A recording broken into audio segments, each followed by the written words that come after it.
Right, members. I think we can start now. I think we should first invite the deputations in. 係啦，咁咧就自從上次開會。Since the last meeting, 2 information papers have been issued. 1392/01, Administration's written response dated the 17th of June 2013 to the letter from Mr. Wong Kwok-hing on issues relating to stray cattle. And then paper 1441/01, referral from the meeting between Electrical members and Yuen District Council members on the 9th of May 2013 on street obstruction by restaurants.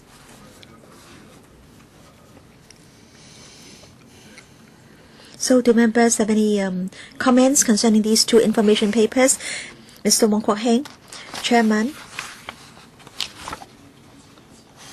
Now, recently there has been an incident in which a large number of stray cattle were knocked down by vehicles. I would like to thank the administration for the detailed reply, and I hope that there can be a follow-up discussion when the time is ripe. Thank you. Ms. Mo. Now I have one item which I hope can be discussed in the next session. I don't think we'll have time to deal with this issue in the current session. And this is artists performing on the streets.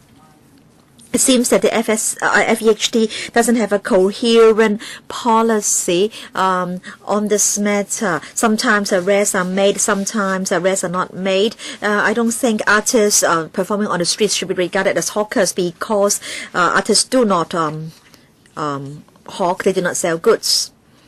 All right.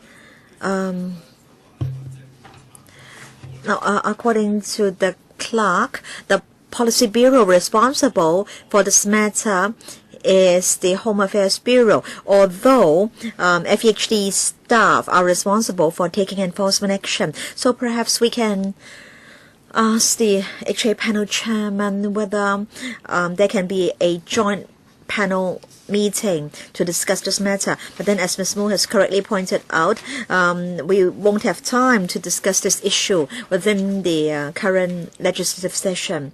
So I would like to thank the deputations for coming to this public hearing on the supply of live cattle in Hong Kong. I would like to welcome from the administration Professor Sophia Chan, Under Secretary for Food and Health, Mr. Christopher Wong, Deputy Secretary for Food and Health, Food 1, and Ms. Alison Low, Assistant Secretary for Food and Health, Food 5. Welcome. We have 13 deputations present today.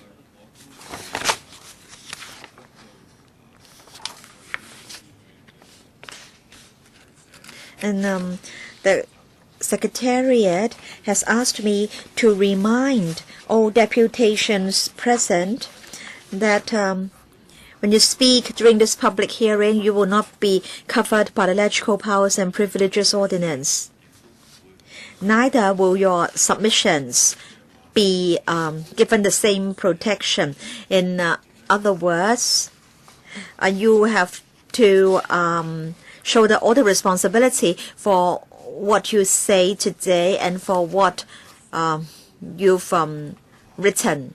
And if you need Putonghua interpretation, you can tune in to channel 3. So please choose the right channel. Channel 0, Floor, channel 1, Cantonese, channel 2, English, channel 3, Putonghua. So without further ado, I will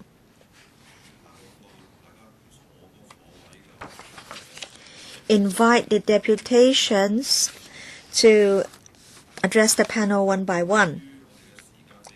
As we don't have too much time. We can only allow each deputation 3 minutes. Right, so first of all, we have Mr. Cheng Kah-kit, Director, Hong Kong Agriculture Special Zone Limited. Mr. Cheng, yes, thank you, Chairman. Now we are open-minded concerning opening up the market for the supply of live cattle in Hong Kong. Now at the moment in Hong Kong, we consume less than 50 live cattle per day, so the market is very small. The commercial value or the business value is not very high, and if we have a larger number of agents, then each agent will only have a small share of the market, and then the transportation costs, labor costs, and then storage costs will definitely go up, and such extra costs may be transferred onto the consumers, and as a result the price of beef will go up. And according to certain reports, there used to be 17 traders in Guangdong province in the business, but then many of them have surrendered their licenses. They have concentrated on the mainland market. Now there are only 4 traders, so you can see that the business value of the market is not big. And then for Guangnam Hong, one of the agents for live pigs, it also holds a license for the import of live cattle, but then it has already allowed Wong Kwok-hing to deal with this business. So you can see the business value of this market. And according to a survey on market prices, Chairman, the price of fresh beef in Hong Kong is high because of small supply from the mainland market, and also a huge demand in the mainland market, and also rising transportation costs, rising costs with regard to feed, and rising labor costs. So you have to resolve these problems in order to change the situation in Hong Kong. And also, according in fact, the price of beef in Hong Kong and the price of beef in Guangzhou and Shenzhen are not really very different. And according to our experience in supplying live pigs to Hong Kong, this difference is mainly because of the high breeding costs, and also there is this very high transportation cost, and also the appreciation of the renminbi. And so if we open up the market for the supply of live cattle in Hong Kong, then is there a mechanism to ensure that there will be a stable supply? Now, in fact, according to a survey, Wong Kwok-hing doesn't really enjoy too much profit, and in the long run, I think the price of fresh beef is affected by supply and demand, and also prices in the mainland market.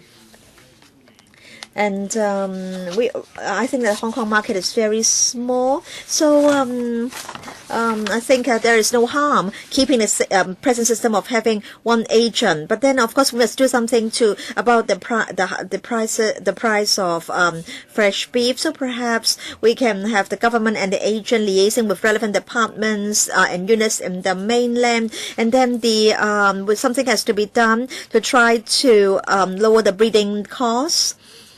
And if people in Hong Kong are for the idea of opening up the market and introducing competition, we are willing to try to play our part to serve the public. So what is important is that there must be adequate supply, there must be great transparency in the market, and if these happen, then market prices will go down. This is the experience we've obtained from operating in the live pig business. Thank you. Next we have Mr. Wong Yuen-tai, Chairman of the Yuen Long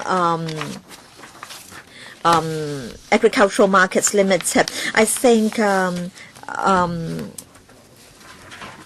prices have been adjusted upwards many times since 2011. The price has gone up by over $100. I think this is mainly because there is only one supplier, one agent.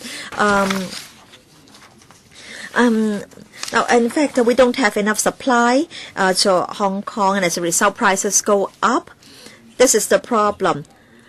And because the market is not opened up, the supplier can easily control or affect the price. And sometimes if a lorry breaks down, then that will also push up the price of beef. Hong Kong people like to consume fresh beef, and so we must try to stabilize the price of fresh beef. We must try to reduce or minimize fluctuations. The SAR government adopts an open mind with regard to opening up the market of supply of live cattle in Hong Kong.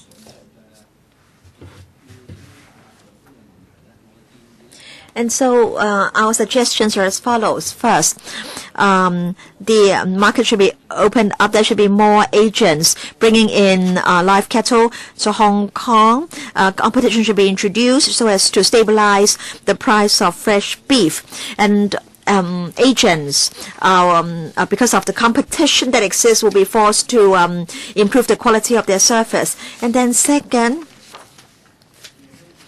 I think Hong Kong farmers should be encouraged to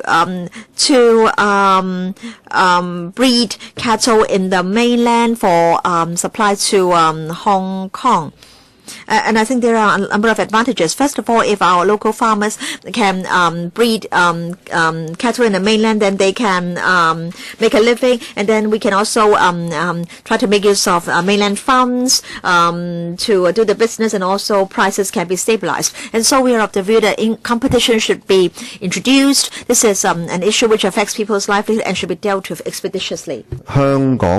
Next, from the Federation of Hong Kong Agricultural Associations, Mr. Chan Kin-yip. Thank you, Chairman. Over the past year, price of fresh beef has surged, and the supply has been unstable, and it is the government's job to stable the price.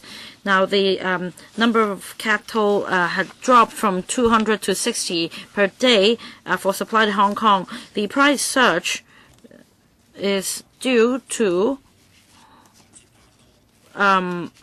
something wrong in the operation of export agent. They monopolized the business, and there was no competition. If a more aggressive approach is taken, then the market can be opened up and be more transparent, and there will be more competition. There is no fresh beef supply in Hong Kong, but we would like to develop the industry of live cattle in Hong Kong, because when the live poultry licenses were taken back from hawkers in the past, these hawkers and operators went back to China to continue their operation. They very much want to export their products back to Hong Kong for sale. We suggest more communication with these operators, and for other sources in other countries like Australia, etc. Some small cattle can be imported from these places for rearing in Hong Kong, so that we have fresh beef supply. And for good breed, or for breeding beef, there could be more supply. Tenants could be introduced to the sector in Hong Kong, and farming in Hong Kong can be supported. It is hoped that this business can be extended to the mainland market, so that Hong Kong people will stand to benefit. Lastly, Hong Kong does have the conditions to open up the fresh beef market, including marble beef and breeding beef. I hope more could be done by the government in this regard to curb the surge in prices. Next, Hong Kong Cattle Slaughter Trade Association Limited, Mr. Chung Siu Kai. Thank you, Chairman. Opening up the live cattle market is what we have been hoping for. However, due to many external factors and other circumstances, we have been told that this market cannot be opened up, and we are striving for the opening up of live cattle market, and we have been striving for that for a long time, since 2007, 2008. It's been 5 or 6 years, but every time the response that we got was that we were ignored. In 2007, the price was $30 per catty, and now the price surged, and the industry could no longer afford the cost, and ordinary citizens also find this price level unaffordable, and not until then did the government do something. If the market is not opened up immediately, we could see more dire consequences. So I hope the market can be opened up for increase in supply of imported beef into Hong Kong. Thank you, Mr. Zhong. Next, from Chong-hing Meat Company, the business owner, Mr. Lau Sai-kun. Thank you, Chairman. Now, the price of fresh beef has surged substantially. It's very difficult for us to operate our business. It's over $100 per catty. It's beyond the affordability of the public. For example,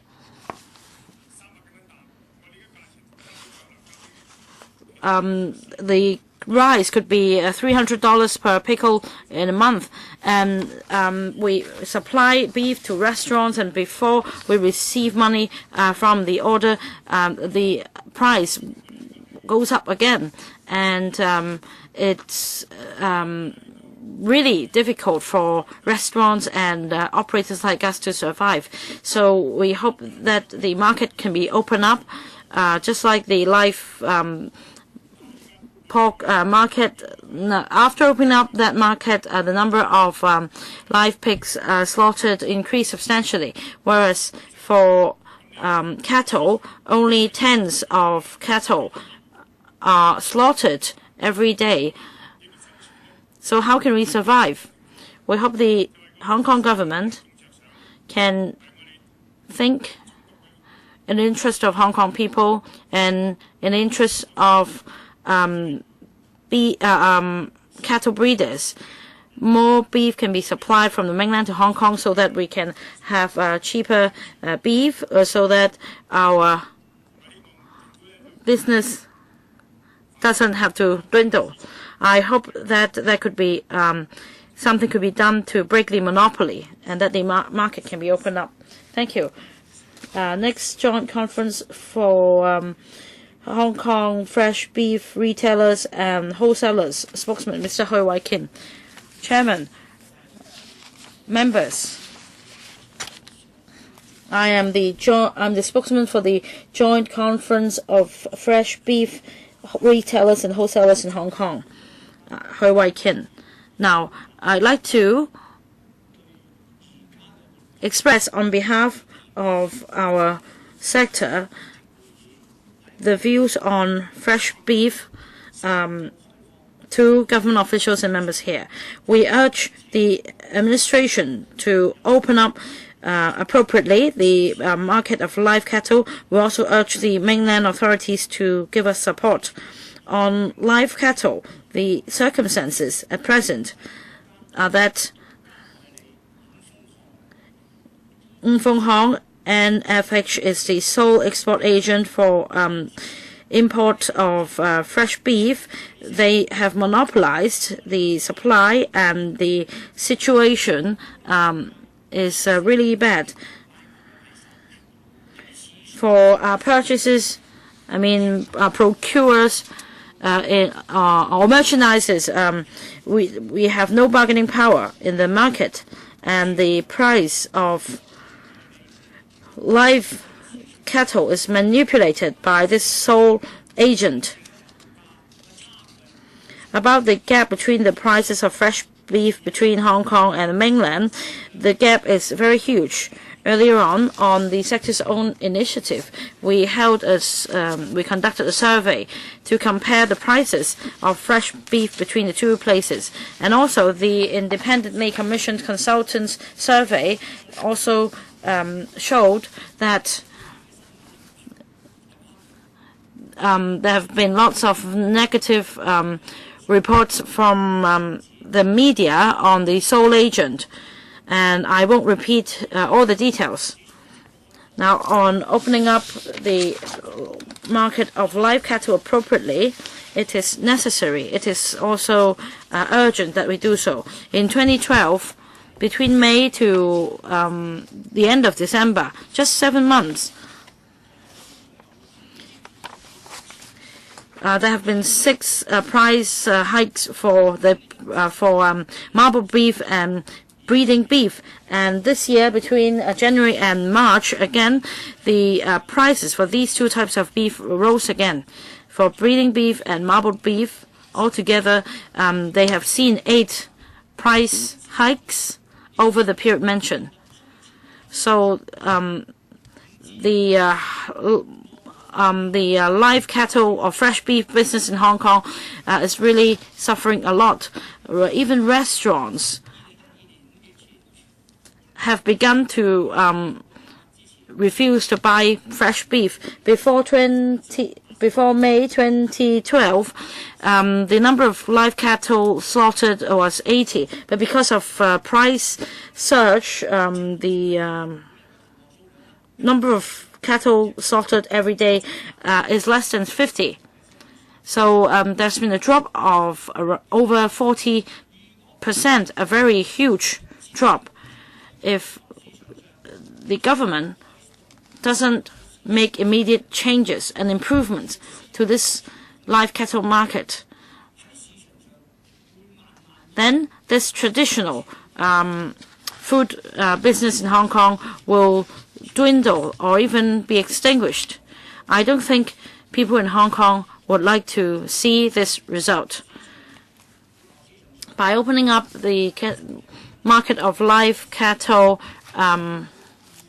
appropriately and have competitors introduced into the market, checks and balances can be imposed, and the price levels of fresh beef can be determined by the market instead of being manipulated by the sole agent. New competitors can also expand the network of suppliers from the mainland so that we have more sources of supply. Instead of having less than 20 suppliers, it's hoped that if the market is opened up, things would go back onto the right track.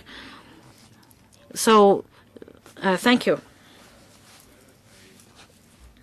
Next, business owner Mr. Yuen of Hon Wong Beef.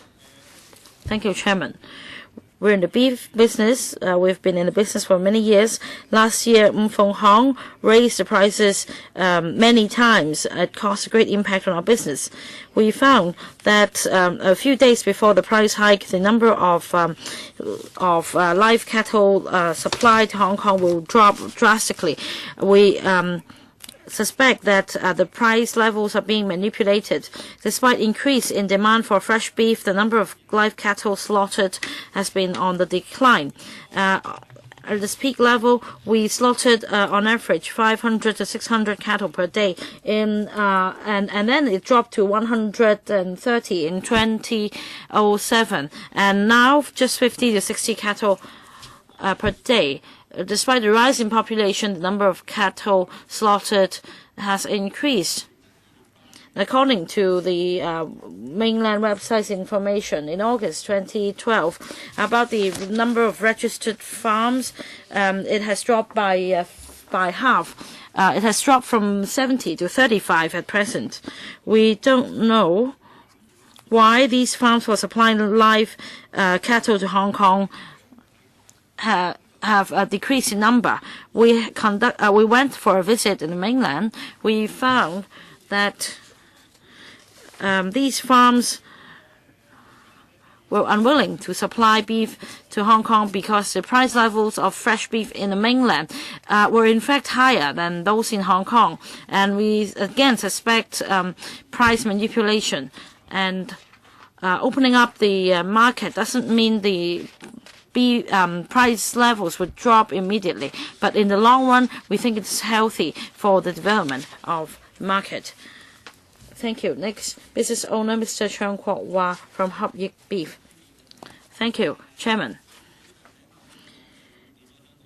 The government allowed Kwok-hing to monopolize the market of fresh beef in Hong Kong, causing an upsurge of the prices of fresh beef in Hong Kong. And now the beef is sold at over $100 per cattle. How many per catty? How many of them can afford this level? And in the mainland, we looked at the wholesale price of marble beef and breeding beef, and the information was very close to what we got in the past. However, the government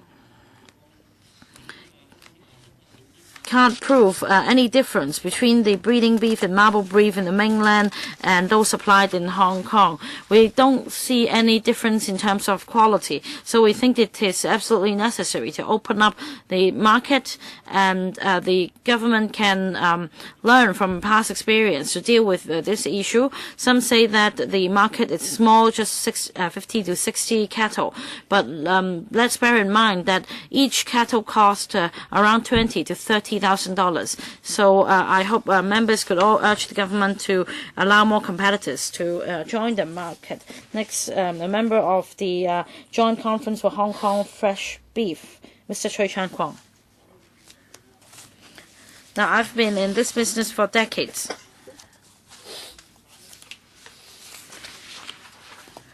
For fresh beef, well, in 2 months, it surged by $800, some $370 in the first month, and then $430 in the next month. So altogether, the price increased by $800 per catty within just 2 months. Is it just because of per pickle?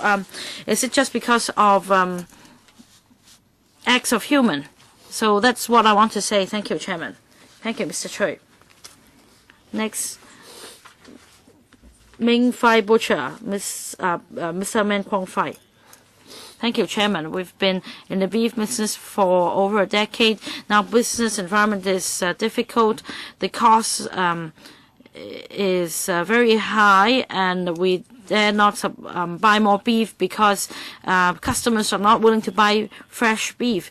Some say that we could use frozen or chilled beef instead, but many people still prefer fresh beef, for example, for cooking congee and also in Chinese restaurants. And many people like to prepare soup with fresh beef bones at home. So it is important to stabilize the price of fresh beef. At the moment, the business is monopolized by Kwok-hing. So we have to buy from Kwok-hing. Kwok-hing has all the say concerning the supply and the prices. So I hope the members will support the idea of opening up the market with regard to the supply of live cattle. Yes, thank you. Next, we have Mr. Liu Yuen, Vice President, China Resources Kwok-hing Limited. Thank you, Chairman. I would like to speak on behalf of Kwok-hing. First of all, I would like to talk about why the prices have risen. Since 2007, labor costs and breeding costs have risen very significantly in the mainland, and also there are problems like long breeding cycle, and also low return. And as a result, we have fewer farmers who are interested in this business. And also the breeding stock of cattle has also been dropping. And because of the economic development in the mainland market, the demand has risen and demand has outstripped supply. And also, concerning live cattle supply to Hong Kong, I understand that there are higher expectations and requirements concerning the breed and the quality. And I understand that there are various ways to ensure supply, and also in order that the industry can know more about the mainland situation, we've arranged for members of relevant trade associations and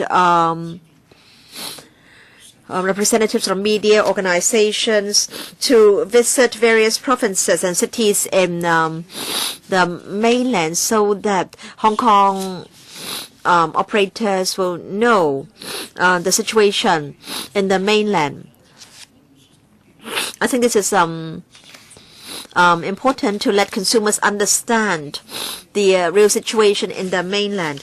And also,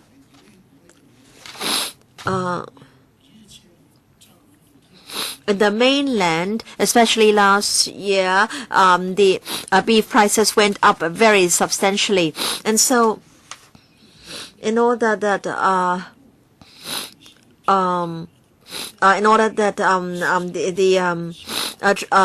trade can operate smoothly, we have decided that prices should go up gradually so that consumers can adapt to the increases.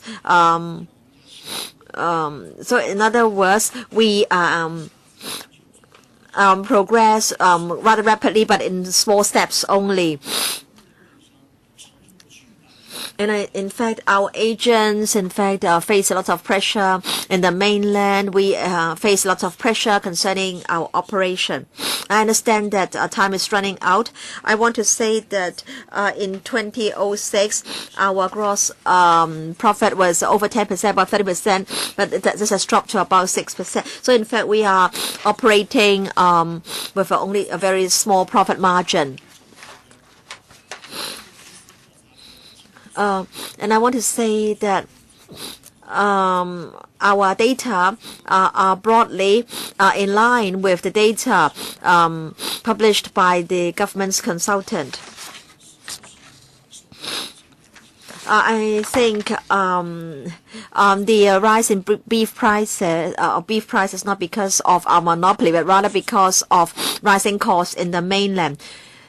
And if the market is opened up, then I have this view. And in fact, at the moment, the market was already very small, only about 60 cattle. And if the market is opened up, I don't think that will help to curb price rises. Now, this is already a very small market. And if we open up the market, if we have more agents, does it mean that there will be an adequate supply or a stable supply? I have an open mind on this matter. Thank you. Thank you. The last speaker, Mr. Chow Ping-tek, Vice Chairman of the Kowloon Beef and Mutton Traders Association Limited. So I understand that Mr. Chow doesn't intend to speak. So we've already heard all the deputations, and can I now invite the Undersecretary, Professor Chan, to respond? Undersecretary, please. Yes, thank you, Chairman. So I thank the deputations for coming today.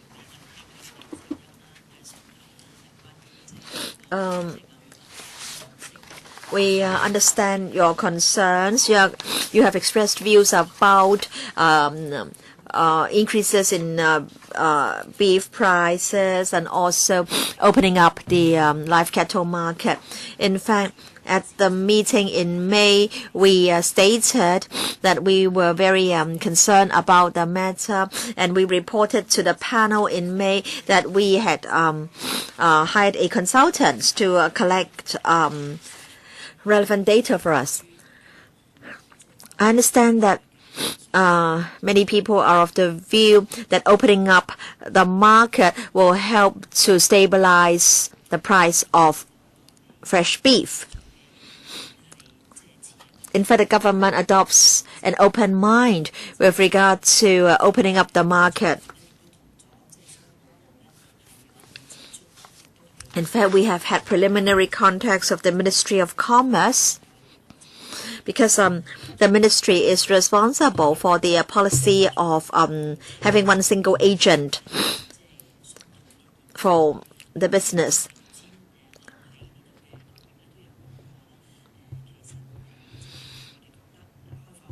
We are of the view that opening up the market and bringing in competition will help to enhance efficiency and bring about better quality service. And in the long run, bringing in competition will have positive effects on the market. So we are in fact having discussions with the Ministry of Commerce. But then, as the deputations have rightly pointed out, the local market is a small market, and so whether bringing in competition will lower the price of beef, we really don't know.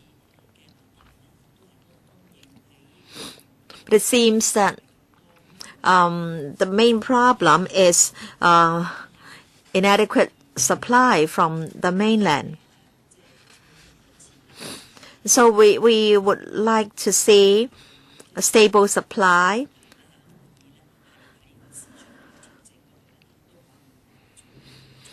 And we hope that the market can adjust itself so that there can be an adequate supply.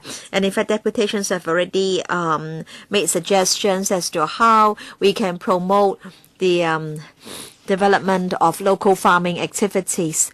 The government's position is that we would want to continue to ensure a stable and reliable supply of food into Hong Kong, and we want to make sure that the supply is safe. The food items are safe. And we understand that the market will operate in accordance with market principles, and we hope that the price of beef can be adjusted in accordance with market principles. So we have already had preliminary contacts with the Ministry of Commerce on the matter, and we will report the progress to members at the appropriate time. All right, so we can now take questions from members. Mr. Wong Kwok-hing, Mr. Tommy Cheung, and the Deputy Chairman would like to ask questions. 5 minutes for each member. Mr. Wong Kwok-hing. Yes, Chairman, I would like to take this opportunity to thank the deputations for their very valuable views and suggestions. I can see that there is, in fact, more or less a consensus among the deputations, and even Hon has said in writing and verbally that it adopts an open mind, and if a decision is made to open up the market, Hon will not be boycotting the arrangement. So I really thank the deputations for their views, and I think we should all work together so that we can have the market opened up so that members of the public will be able to see an adequate supply and will be able to buy fresh beef at reasonable prices. Now, the Undersecretary has emphasized the importance of free market operation. So can I ask the Undersecretary about the government's timetable? The Undersecretary has told us that discussions have started with the Ministry of Commerce, and she said that discussions would continue, and we would be informed if there was any progress or good news. So how long will we have to wait? Now, one deputation said that he asked for the opening up of the market as early as in 2007. At that time, the price of beef was about $30 per kg. Now it's over $100. And so beef has become a luxury food item. So imagine the difficulties faced by operators of restaurants selling briskets. In fact, I understand that many of these restaurants have already closed down. I believe this is the last meeting of this panel in this session. So can we, in the next session, say in October, get some good news from the Undersecretary? And then Mr. Chan, Chairman of the Federation of Hong Kong Agricultural Associations, made a very valid point. He said that local farmers would want to introduce foreign breeds, and they would also like to carry on their farming activities in the mainland. And then concerning the mainland farms, the number has gone down from 70 to about 35. So opening up the market and appointing more than one agent is not enough. The government should actively nurture the local farming industry so as to create more jobs and more opportunities for people to start their own business. I understand that the deputy chairman has led a delegation to Beijing, and the Ministry of Commerce also said that it would adopt an open mind. So we shouldn't keep saying that we are open-minded, we want to adopt an open mind. I think we need a timetable and concrete action. And so I will give you my motion later, and I hope that the Undersecretary can tell us the government's timetable. Undersecretary. Yes, I understand that members would like to see the opening up of the market. In fact, the Bureau also has this intention, and that's why we have started contacts with the Ministry of Commerce. Such discussions will continue, and we hope that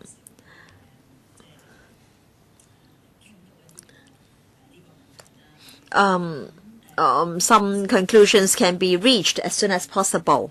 As for timetable, well, we hope that this can be done as soon as possible.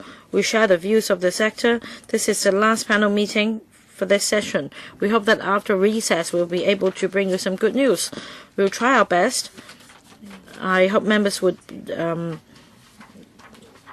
believe in us, and we will try our best. Second question, you ask about giving support for local farmers. Yes, we will actively consider this suggestion, and we also committed to doing so. Thank you, Undersecretary, for your response. She said that it can be done as soon as possible.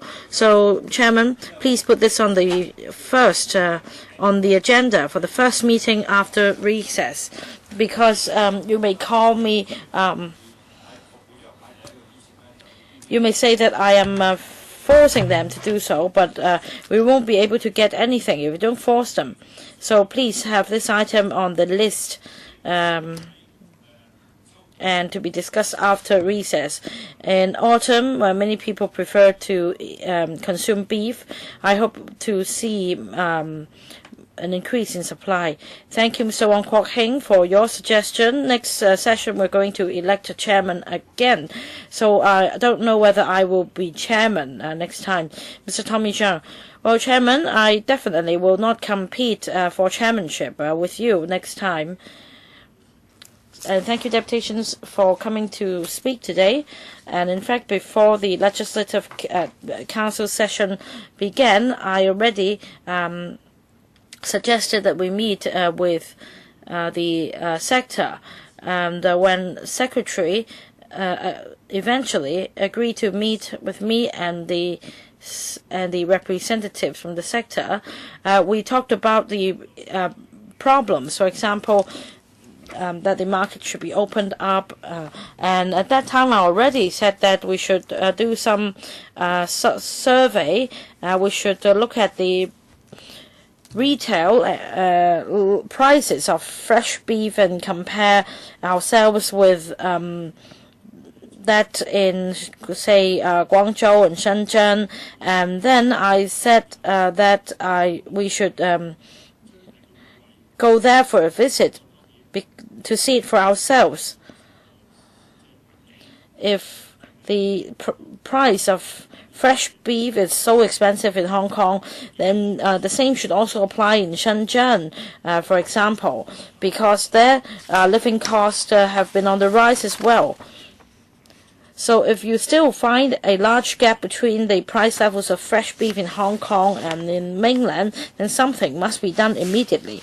And I'm happy to hear from the administration that the retail price of fresh beef in Hong Kong is higher than that in Shenzhen and Guangzhou, and I'm happy that the administration had heeded my view in making this comparison.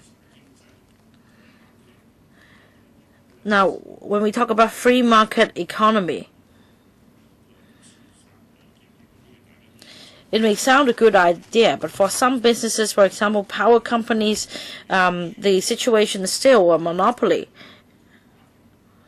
And for fresh pork market, for example, it's not monopoly, but it's oligopoly. Is it a satisfactory condition?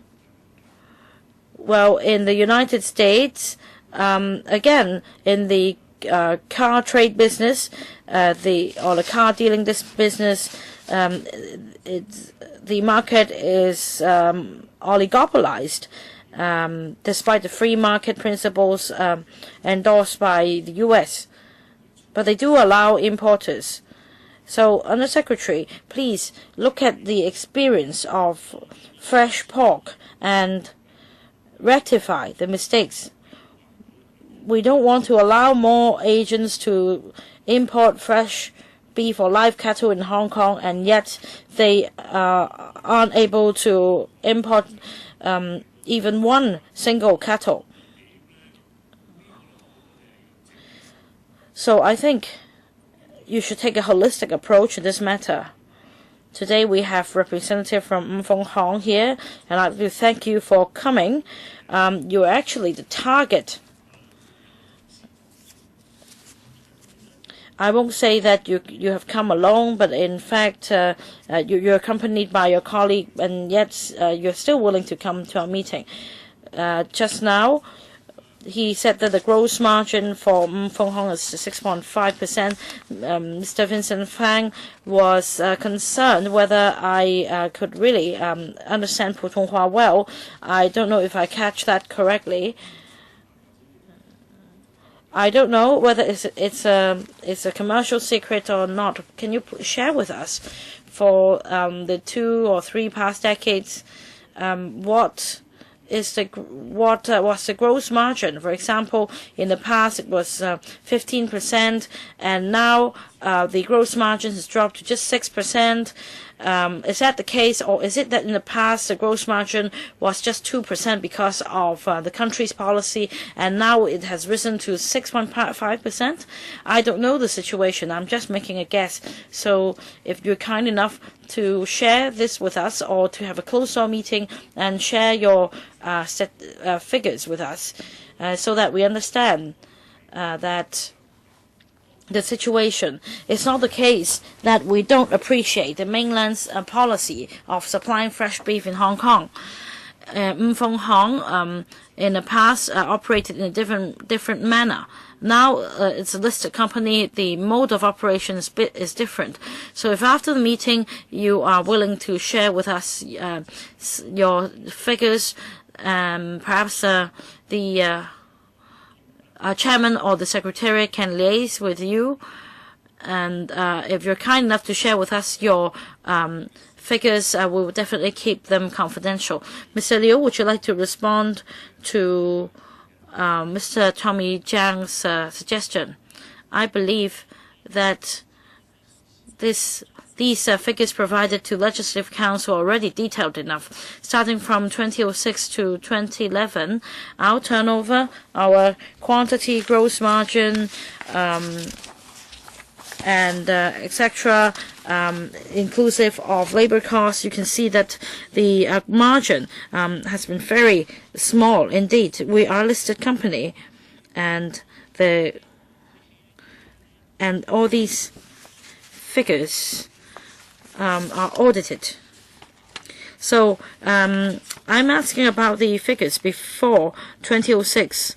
Can you provide some more historical data to let us know, let's say, starting from 1966 to 2006, the level of gross margin has been on the decline?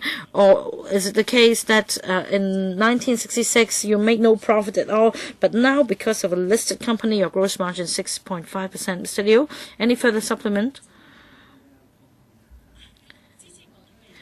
Well, before that, I hadn't even joined Wong Kwok-hing.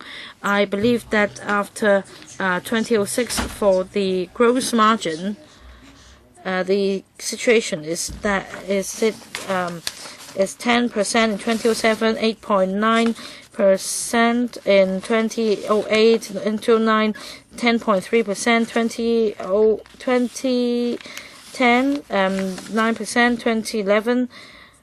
And then 11% in 2012, 6%, so it's on the decrease. So you have made your requests, and Mr. Liu has responded to you. Next, Deputy Chairman, Mr. Hou Chunyan. Thank you, deputations, for coming to our council and express your valuable views to us. Now, Mr. Wong Kwok-hing already made the points. I won't repeat them. We keep an open mind on the idea of opening up the market, and the Secretary already said that she hoped to bring us good news as soon as possible, perhaps in October or November, on our way forward. Now, I'd like to ask some follow-up questions. Apart from seeking an answer from the Undersecretary, I'd like to ask Mr. Liu from Wong Kwok-hing. Just now you talked about 2011, and there were the huge price increases. So you resorted to different ways, for example, raising the price levels in phases, which was more beneficial to operators. In the mainland, they shared a similar experience. They also experienced price hikes. So was the same method used, and what was the response of mainland operators? And can you tell us the way it was done in the mainland? Mr. Liu? Now, the mainland, if the level of price of live cattle increased, then the same day or the following day, the price of fresh beef will go up instantly. We are also acting as agent on the mainland, and price hikes are very frequent, 2 or 3% in a couple of months. For retailers, the situation might be better. For restaurants, however, the price might be increased once every 8 to 10 days. Well, because frequent price hikes are detrimental to their business. Because of our relationship with beef retailers,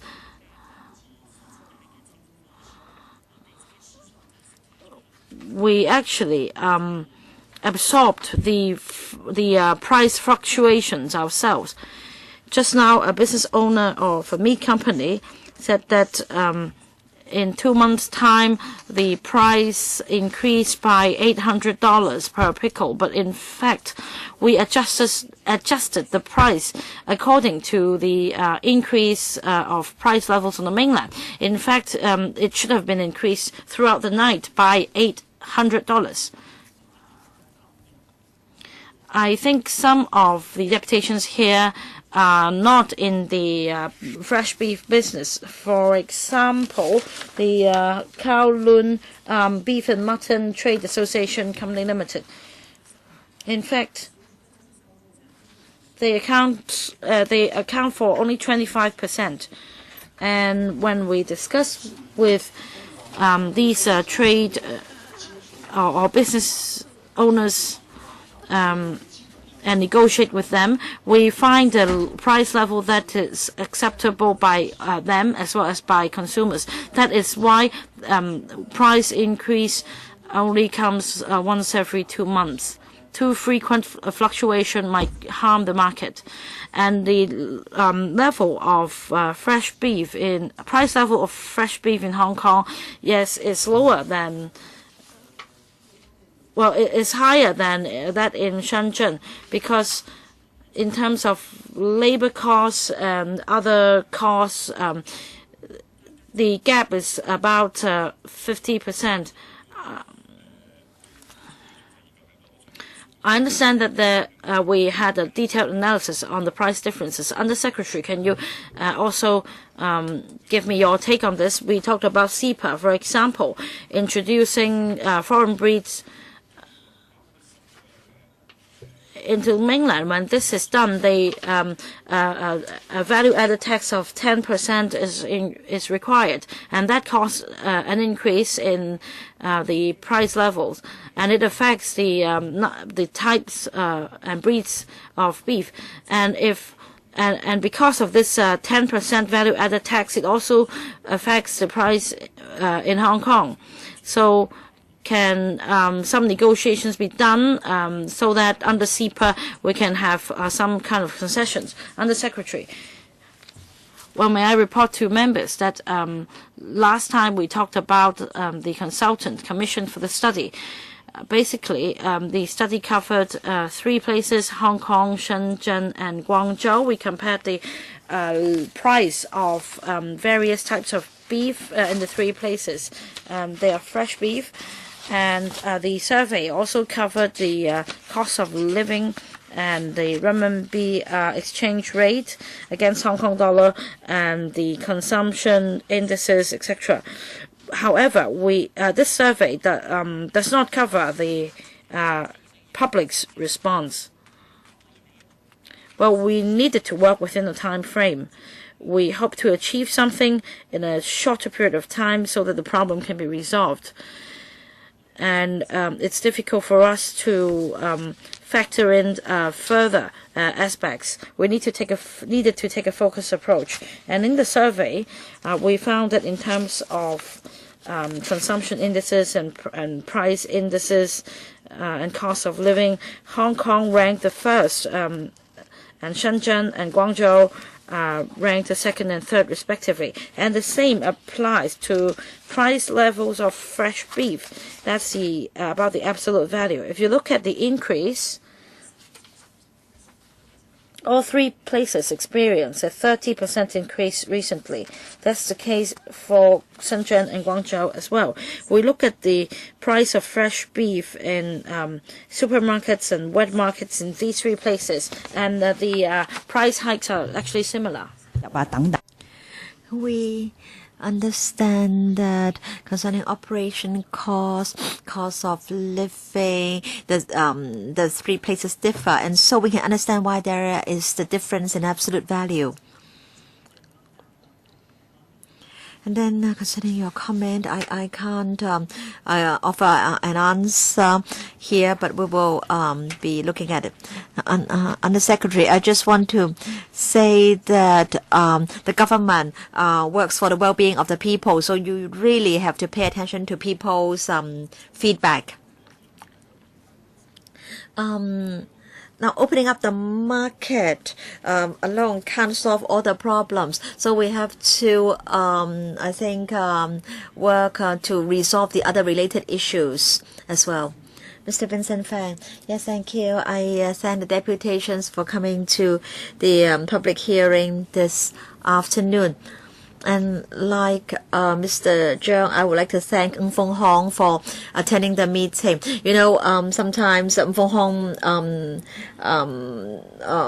doesn't send anyone to attend our meetings. Now, I want to ask the government whether it has got any figures concerning the public's spending on beef. We were told that only 60 cattle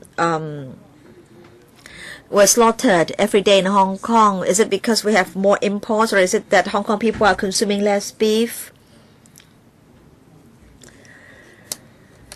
I'm glad to hear that the deputations, including Mr. Liu, said that they would want to see an opening up of the market. At Ng Fong Hong is also willing to adopt an open mind. But then if the market is so small, then if we really have 2 or 3 agents, then can these agents maintain a viable business? So why is it that the number of cattle slaughtered every day is so small? Can the Bureau give us some updated figures?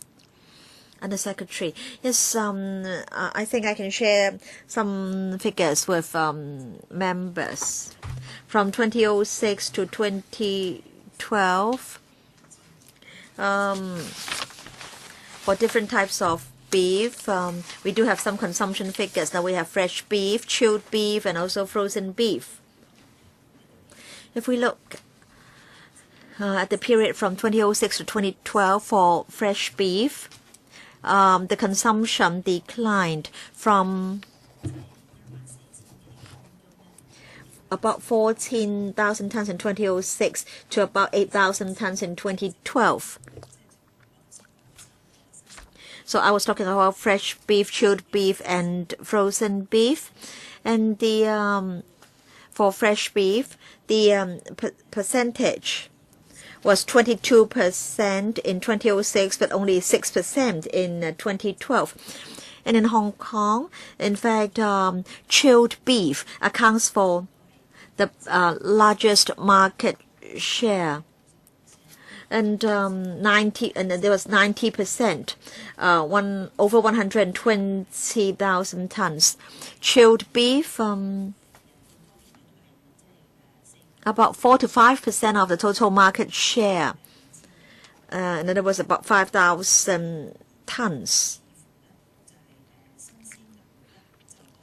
So for fresh beef, we saw a decline in consumption. And then frozen beef from 70% in 2006 to over 90% in 2012. So there was there was this upward trend for frozen beef.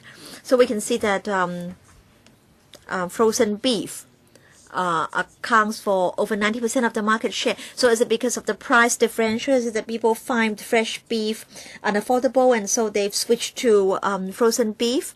And if the market is opened up, then the price of fresh beef may go down. As a result, more people will switch back to fresh beef from frozen beef. Will that happen? Under Secretary.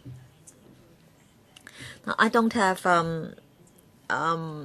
such figures, but my understanding is that concerning frozen beef, we're mainly talking about steak from Brazil, the US, Australia, and New Zealand. But I don't have the price figures here, but I don't think stick will be or stick is really cheap. But then if you open up the market and the demand is small, say if we have 2 or 3 agents and yet the total number of cattle slaughtered is only or remains at 60, then the business for these agents will not be viable. But if prices can go down, if the price of fresh beef can go down as a result of opening up the market, and as a result people will switch back to fresh beef from frozen beef, then that would be acceptable. I'm just worried that if the market is opened up, then none of the agents can enjoy a viable business. Mr. James Toh, so we can see that for fresh beef, the market share has been declining, but I don't think we need to be worried.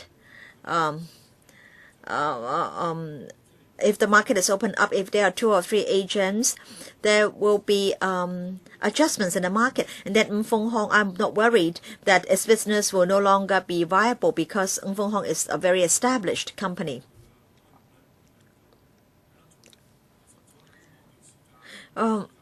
Businesses will take into account all market factors in deciding whether to enter the business or stay in the business for a while. Now, let me refer to paper 1182 bracket 04. And according to the government's analysis, the market is small, and the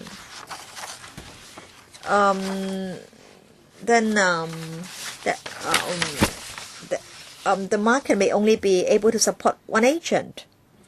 And then it is said that the upward trend in the price is mainly attributable to tight supply and high demand in the market, and so an increase in the number of distributing agents may not help ameliorate the situation, whilst costing us instability in the supply of live cattle in Hong Kong. This is worrying. So is this the downside of opening up the market, costing us instability in the supply of live cattle in Hong Kong? So can you elaborate on this possible scenario? Yes, Undersecretary. Thank you, Chairman. Now, as the deputations have pointed out, this market is a small one. The scale is very small. And so if we have more competitors in the market,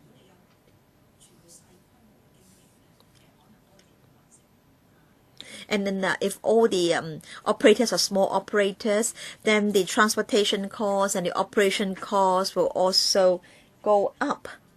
And these extra costs will ultimately be transferred onto the consumers.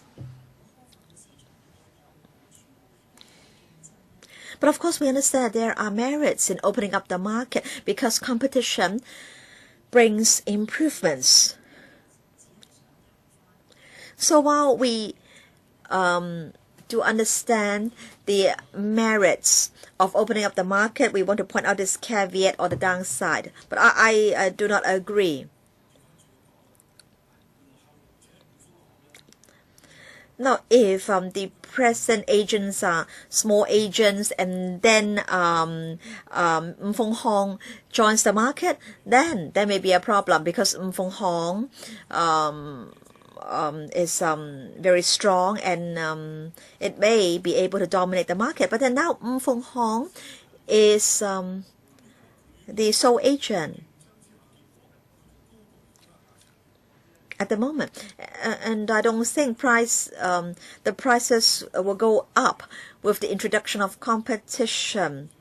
What I mean is Fung Hong has been operating for such a long time, and if Fung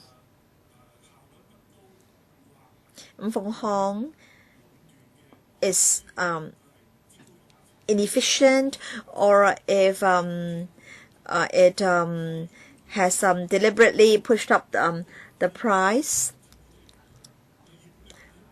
then the subsequent operators may be able to get some business. But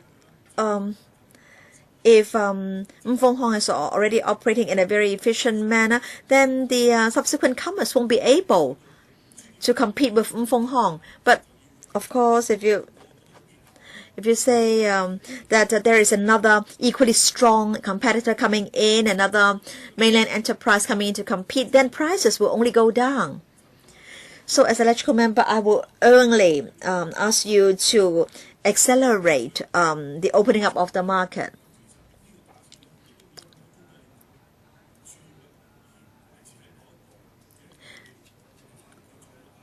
Now, if the supply continues to be tight, and if Hong is already operating very efficiently, then it seems that prices won't be able to go down. As a result, we will have to choose whether we want more expensive fresh beef, or whether we'll switch to frozen beef. Yes, Under Secretary, I think on this matter, we are not we are not disagreeing with members. Now, Mr. Wong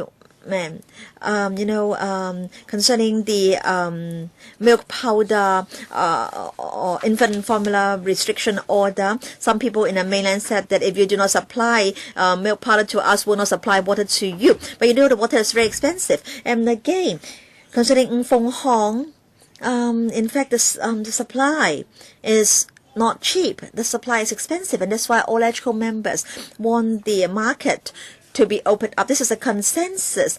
The DAB may be very patriotic, it may love the country very much, but it can't abandon Hong Kong, or can't love the country at the expense of Hong Kong. Now, of course, Hong Kong is a capitalist society. We're not a socialist system. So we're different from the we're different from the mainland. But of course, in the mainland now we see extreme capitalism. But anyway, we understand that a business, of course, wants or welcomes a monopoly. All right. In fact, we had a discussion on the 28th of May. Today we are meeting the deputations. We're told that the supply is tight, costs are rising, and then third, the demand in the mainland is high because of the people in the mainland getting more affluent, and as a result, many of the farmers are more interested in the mainland market. All right. Hong Kong, as we all know, is a capitalist society. We practice free economy. Why is it that the market hasn't been opened up? Now, concerning live pigs, we haven't seen so much fluctuation in prices. But then, do you know that for the price of beef now, beef is more expensive than very valuables or very expensive fish species. I go to the market very often. I buy beef. The shop has been closed down. I know the price of beef very well. In fact, in this council, members from different political parties, from different political background, agree that the market should be opened up. Please don't keep saying that you have an open mind, or you have an open-minded attitude. This is official talk. Now, Professor Chan, you used to be a professor in a university, so please don't talk nonsense. Why should the people of Hong Kong put up with expensive fresh beef? Of course, Hong will tell us everything. They provide us with the data and tell us about the rising costs, etc., etc. We understand you are here to make a profit. That's, of course, the case. Well, as the Chinese saying goes,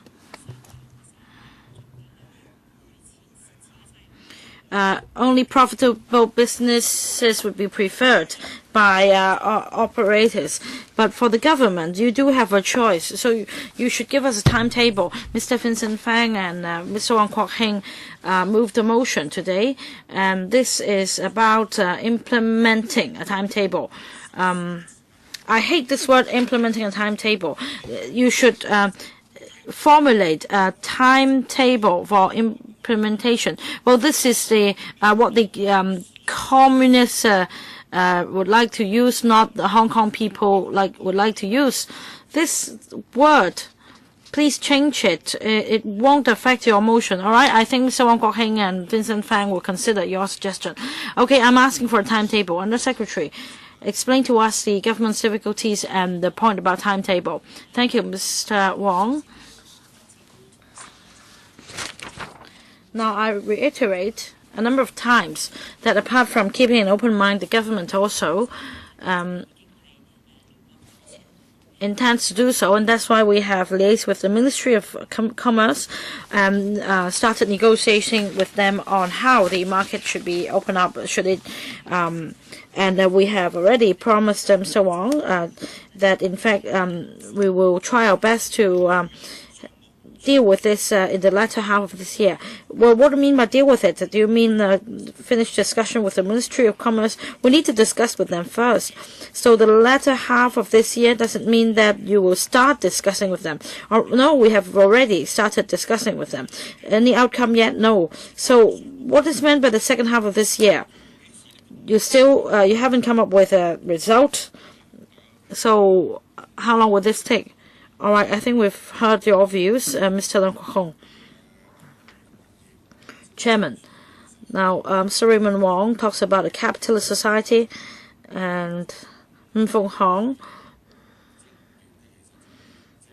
is able to monopolize the market, and that is because of the mainland policy, and that the supply and going from wholesale to retail should be coordinated.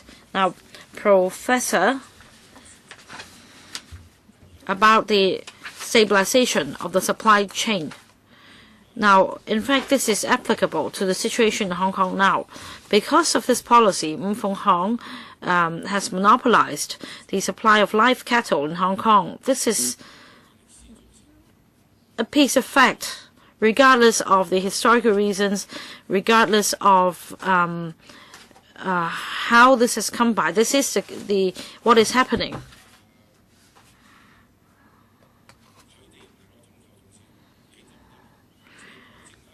If they can't do that, then can you do that? Can you undertake that supply to Hong Kong will be stable without much price fluctuation? Can you take up this responsibility? Please allow Under Secretary to reply to your question.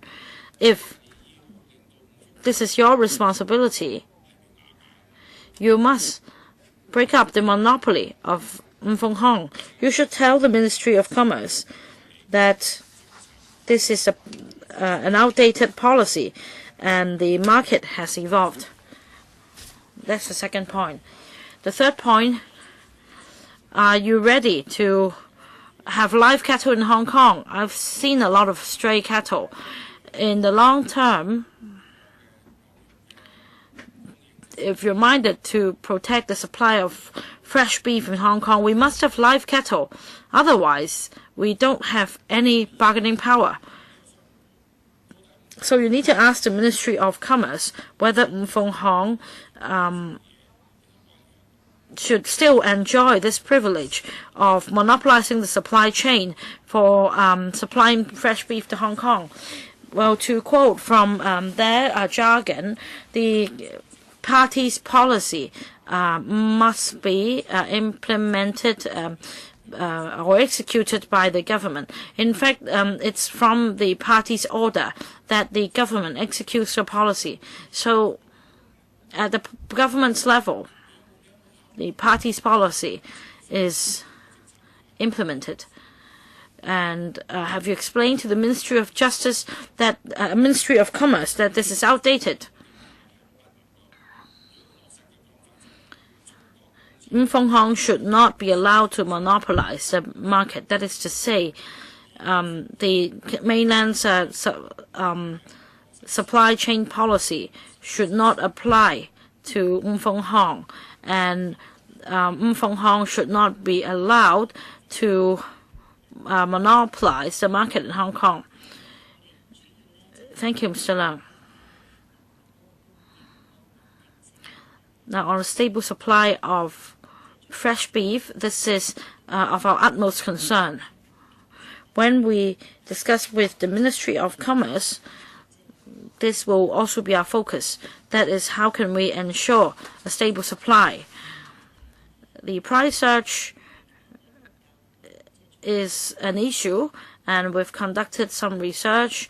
We have some background information. So when we discuss with the Ministry of Commerce, we can table this information and express to them their concerns of this sector. As far as opening up the live cattle market is concerned, the sector has reached a consensus, and we will provide all this information to the Ministry of Commerce and discuss with them how this can be done. Well, I've watched from the news that the demand in Hong Kong is very low. The market in Hong Kong is small, and Fung Hong needs to eye for a bigger market. If there is no monopoly in the Hong Kong market, they can't continue to operate. But there is such a big market in mainland. We can sign contracts with other operators.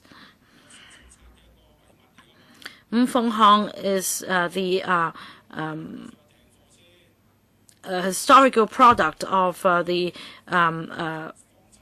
policy in the past. So where was the negotiation heading?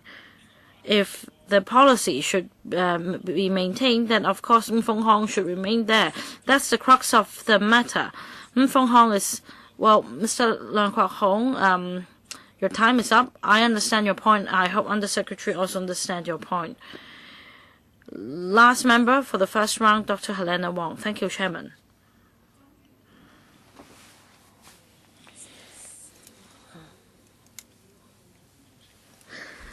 About opening up the market of live cattle in Hong Kong, I think it's confusing. Once the market is opened up, that is to say, the monopoly will be broken, and let's call that the means. Most people regard that as the means. The goal is to lower the price of fresh beef. But as mentioned by Mr. James To, or as set out in paragraph 6 of your paper, if the main reasons for the price surge is not because of Fung Hong's monopoly, but rather a supply problem, that is to say, even in the mainland, you can't procure cheap fresh beef for sale in Hong Kong, then we still have some issues to resolve. That is to say, after opening up the market, other operators, other agents, A, B, C, D, E, plus Fung Hong will be competing for fresh beef in the mainland, and all the agents plus Fung Hong will need to compete with other agents in the mainland for fresh beef. And if it has to do with demand and supply, in the end, the price levels will go up. Will the level of price, or will the price of fresh beef go up or down? And at the retail level in Hong Kong, will the price of fresh beef go up or down? We need to clarify this issue first. Otherwise, if we want to resort to opening up the market to lower the price of fresh beef, we might get something that's totally the opposite. So, Undersecretary, we need to make this clear. If we don't treat opening up the market as the means, but rather as the objective, that is to say, we want to break the monopoly, and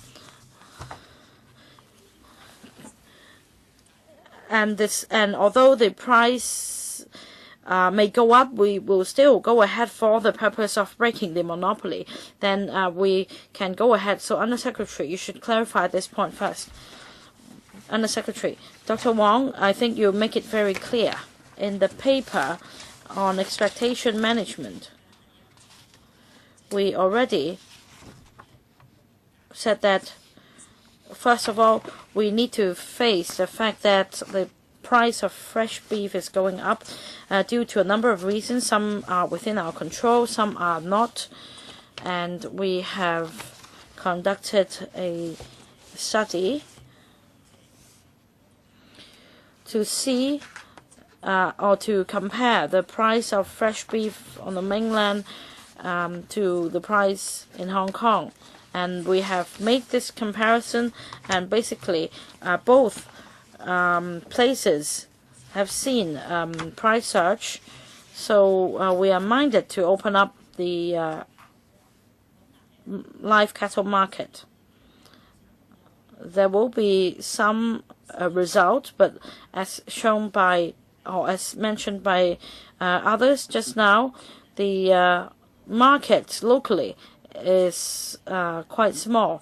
Now, citing the figures just now, I already explained that for the consumption of frozen and chilled beef, they account for 90%, for fresh beef only less than 10%. So under such circumstances, even if the market is opened up, the price may not necessarily go down. However, what we want to do is to stabilize the price, to stop the price from further going up, and this is what we hope to achieve, at least. I think the Secretary also mentioned many times that even the market is open up, it's questionable whether price would definitely go down. It may not necessarily be the case, but what we hope is that the price would remain stable and not go up. I originally have 5 minutes, but I'm not going to use up all my 5 minutes because time is running out. I need to deal with Mr. Wong Kwok-hing and Vincent Fang's motion.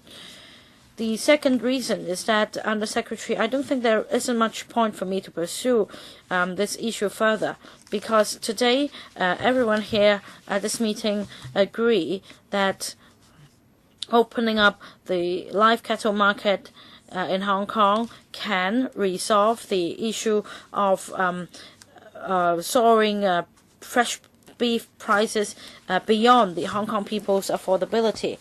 And I think, Under Secretary, you haven't been able to answer members' questions as I heard it. So I am puzzled if the administration is committed to introduce competition in the live cattle market. I don't think it is impossible to achieve that. So from your responses to members' questions at this meeting and from the administration's paper, we don't still understand why the administration is dragging its feet on opening up the market. Well, I won't invite you to answer because I think you're going to repeat the same answer anyway. Oh, so unless you have a very convincing answer that can satisfy my doubt, just briefly, as I said just now, apart from keeping an open mind, we're also inclined to open up the market. Otherwise, we would not get in touch with the Ministry of Commerce to start a discussion. This takes time, and I undertake that in the second half of this year we'll come back to report to members. I hope Chairman and members will understand our commitment. It's useless to pay lip service if you really want to exonerate yourself. If you think that I have done not done you justice, you can give us submit a paper after the meeting, and I will circulate your paper among members via the Secretariat. You can set out all the difficulties in a list. Now I need to deal with Mr. Wong Kwok-hing and Vincent Fang's motion. So I've heard Mr. Raymond Wong's suggestion just now. They will. So will you consider changing the wording? In the Chinese version. I thank him for his suggestion, but I think we're not talking about any the difference in the principle. Now the second is Mr. Vincent Fang. This panel urges the administration to open up the market for the supply of live cattle in Hong Kong as soon as possible, and to come up with a implementation timetable. All right. So the motion is unanimously carried. We can move on now. And I thank the deputations for coming today. Thank you very much. Next item. Improving the operating environment of public markets and related issues. Progress update. I will now invite Professor Chan to take us through the paper. Yes, Professor Chan. Thank you, Chairman. In April, we briefed members that we plan to engage a consultant to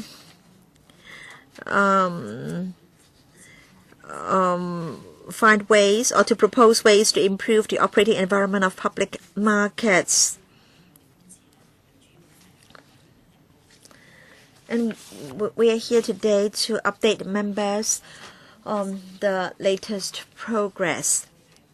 As we told members at the meeting in April,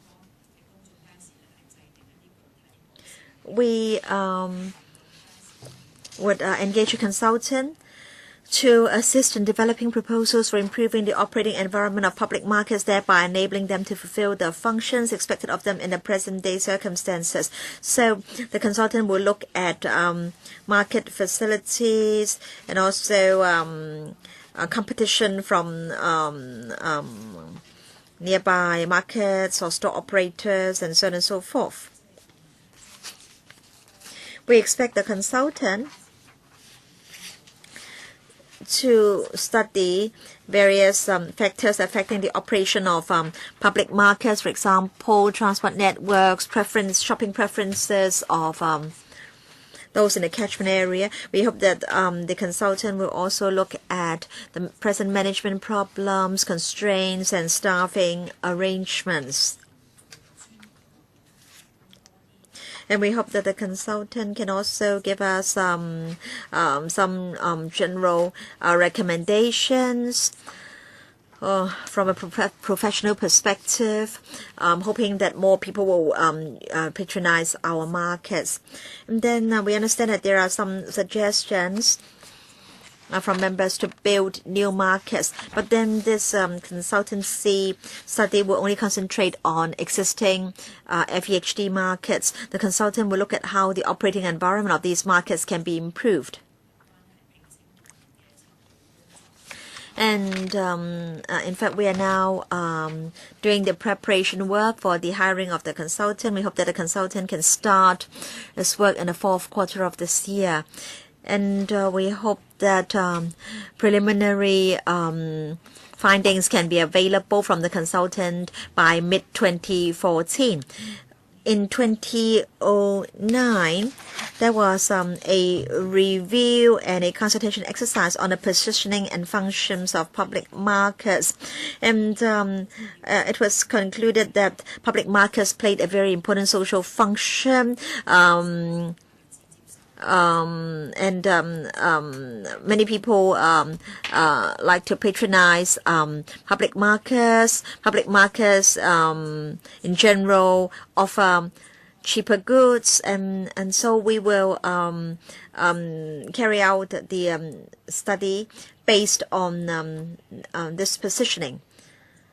In fact, in May and June, members paid site visits to public markets in on Kowloon side and on Hong Kong Island, and members in fact during the visits had a lot of suggestions and comments on the operation of public markets. In fact, we do liaise with the market store lessees on their wishes, their demands, and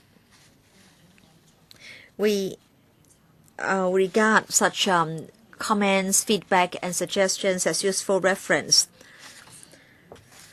In January, we proposed to the panel rent adjustment mechanism, and members were of the view that the operating environment of public markets should be improved first. Now, in fact, as members are aware, the rentals of market stalls have been frozen for over a decade. And in fact, the Public Accounts Committee has already asked the administration to work out an appropriate market rental adjustment mechanism expeditiously. In fact, we've already got some concrete proposals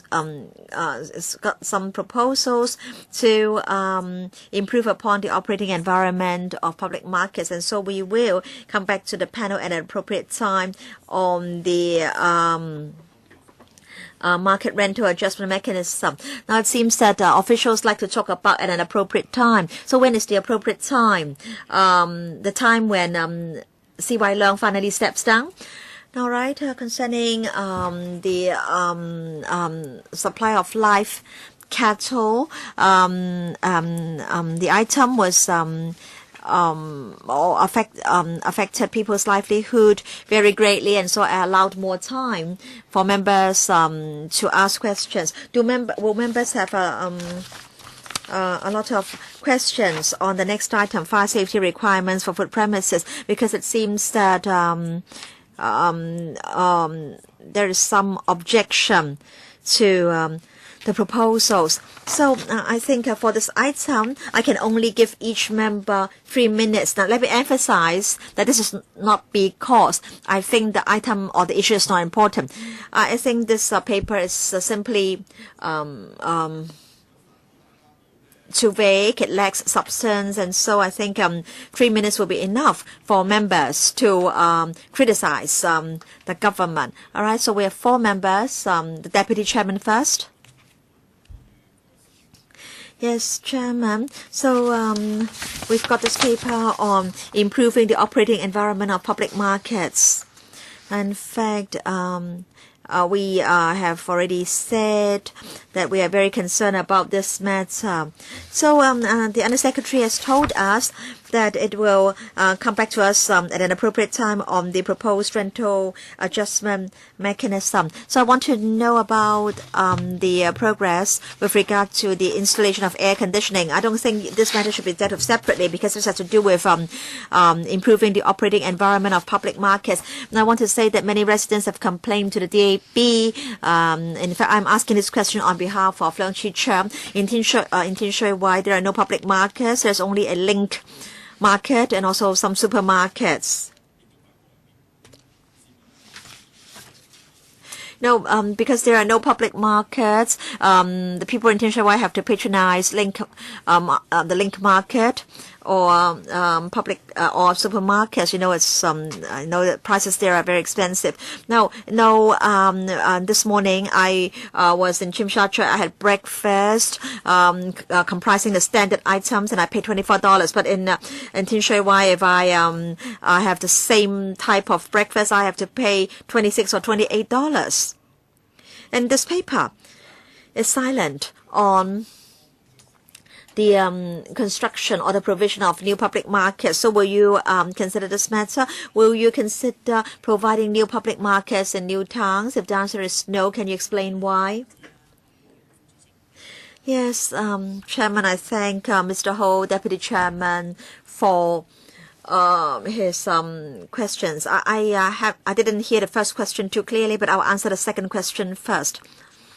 The Deputy Chairman wants to know whether we will, in this consultancy study, look at the provision of new public markets and new towns. As I've said just now, in this study, we are looking at the operation of existing markets. We want to try to improve the operating environment of these markets. We want to bring about improvements to the surrounding environment.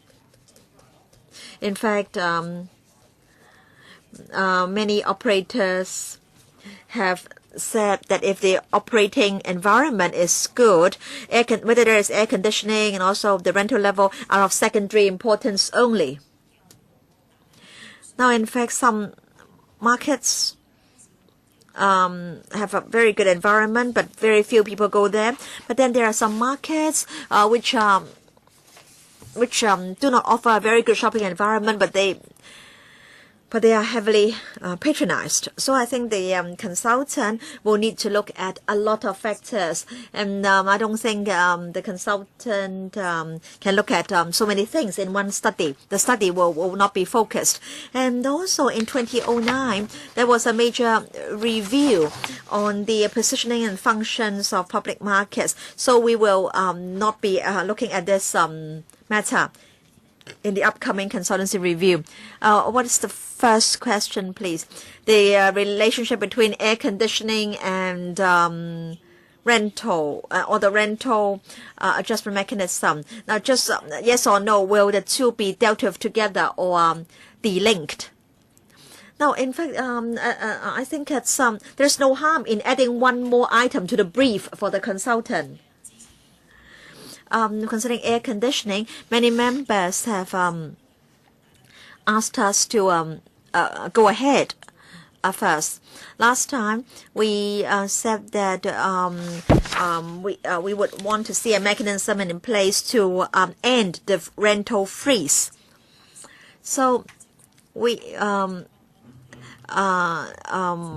look at the operating environment of public markets, including whether air conditioning should be installed. So we will press ahead with measures to improve the operating environment of public markets. In fact, I've mentioned the rental adjustment mechanism because I hope that members will not forget about that matter. In fact, there are people who would who are pressing the administration to do something about rental adjustment. Mr. Wong Kwok-hing, I have a few points, but if the administration doesn't have enough time to respond, you can choose not to respond. But please record my suggestions. I can't remember whether it was in January or in April this year. I put forward a motion on air conditioning and also rental adjustment, and that motion was unanimously carried. I hope that the administration will attach weight to that motion that was unanimously carried. I think that motion aptly summarizes the panel's position. And then second, I want to raise a concern, and that is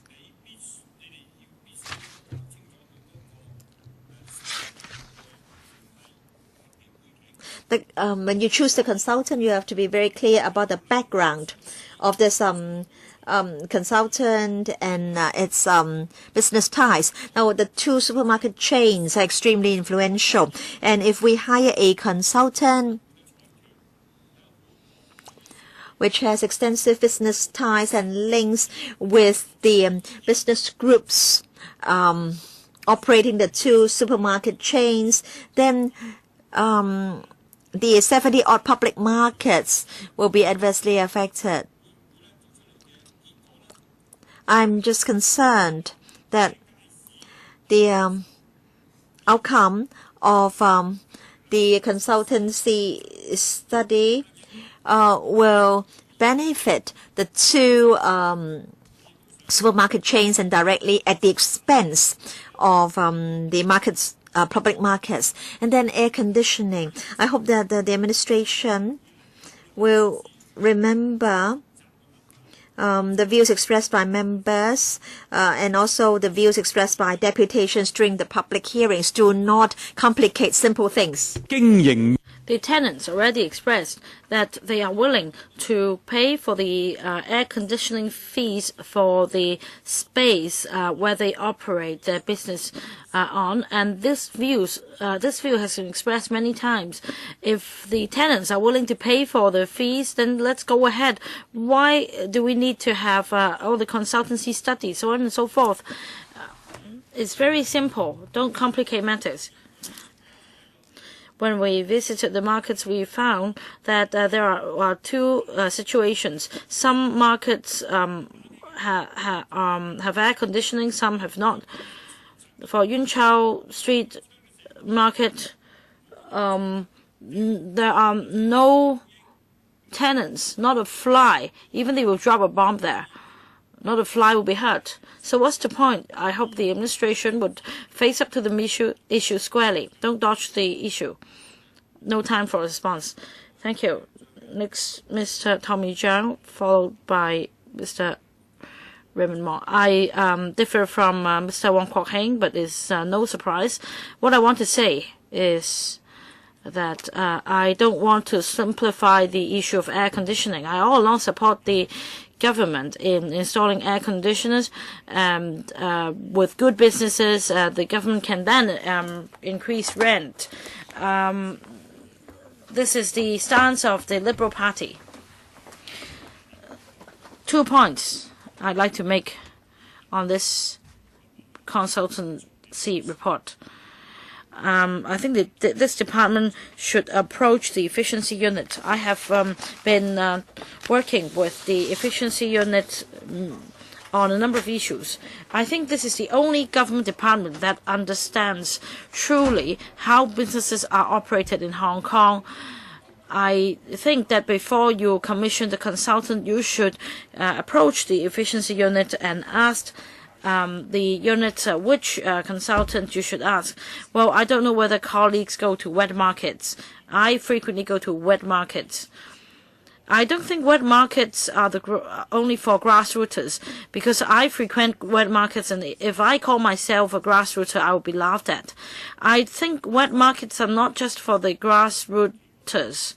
You see, for the Kowloon City public market and other public markets, you see a lot of the well-off visiting and buying things there. Wet markets for decades have been helping a lot of people. I once saw a teenage girl helping her family in a market stall, and she helped slaughter chicken with minimum wage and no imported labor. It's really difficult to hire laborers, so family members have been asked to work at the stalls as well. So it's not just goods for the grassrooters, it is also a means of living for the grassrooters, and this is the responsibility that the government should not ignore. I'd like to remind you that for this consultancy report, Wai Ting Long Chow, the business environment is so poor. It's because it's a cul-de-sac. There is no way out if you park a car there. For Kowloon City, however, the public market there has good transport network. So when you look at the public market, you need to look at the transport situation as well. And the size and the locations for Hygiene market, for example, there are numerous stalls, and it's time you relax the size of stalls, make it more spacious, and change the mix. Stall operators will understand that you must not cram everything together. This is what the consultant should look at. Mr. Raymond Wong, followed by Mr. Raymond Chen. Thank you, Chairman.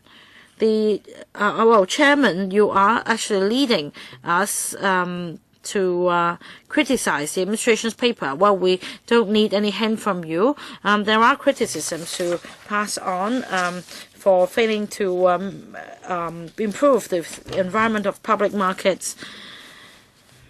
And in fact, I can criticize them for over 10 minutes. I think you should approach the district councils.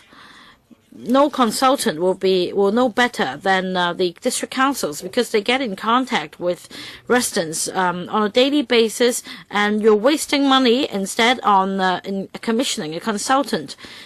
The consultant will never be independent. The consultant makes money.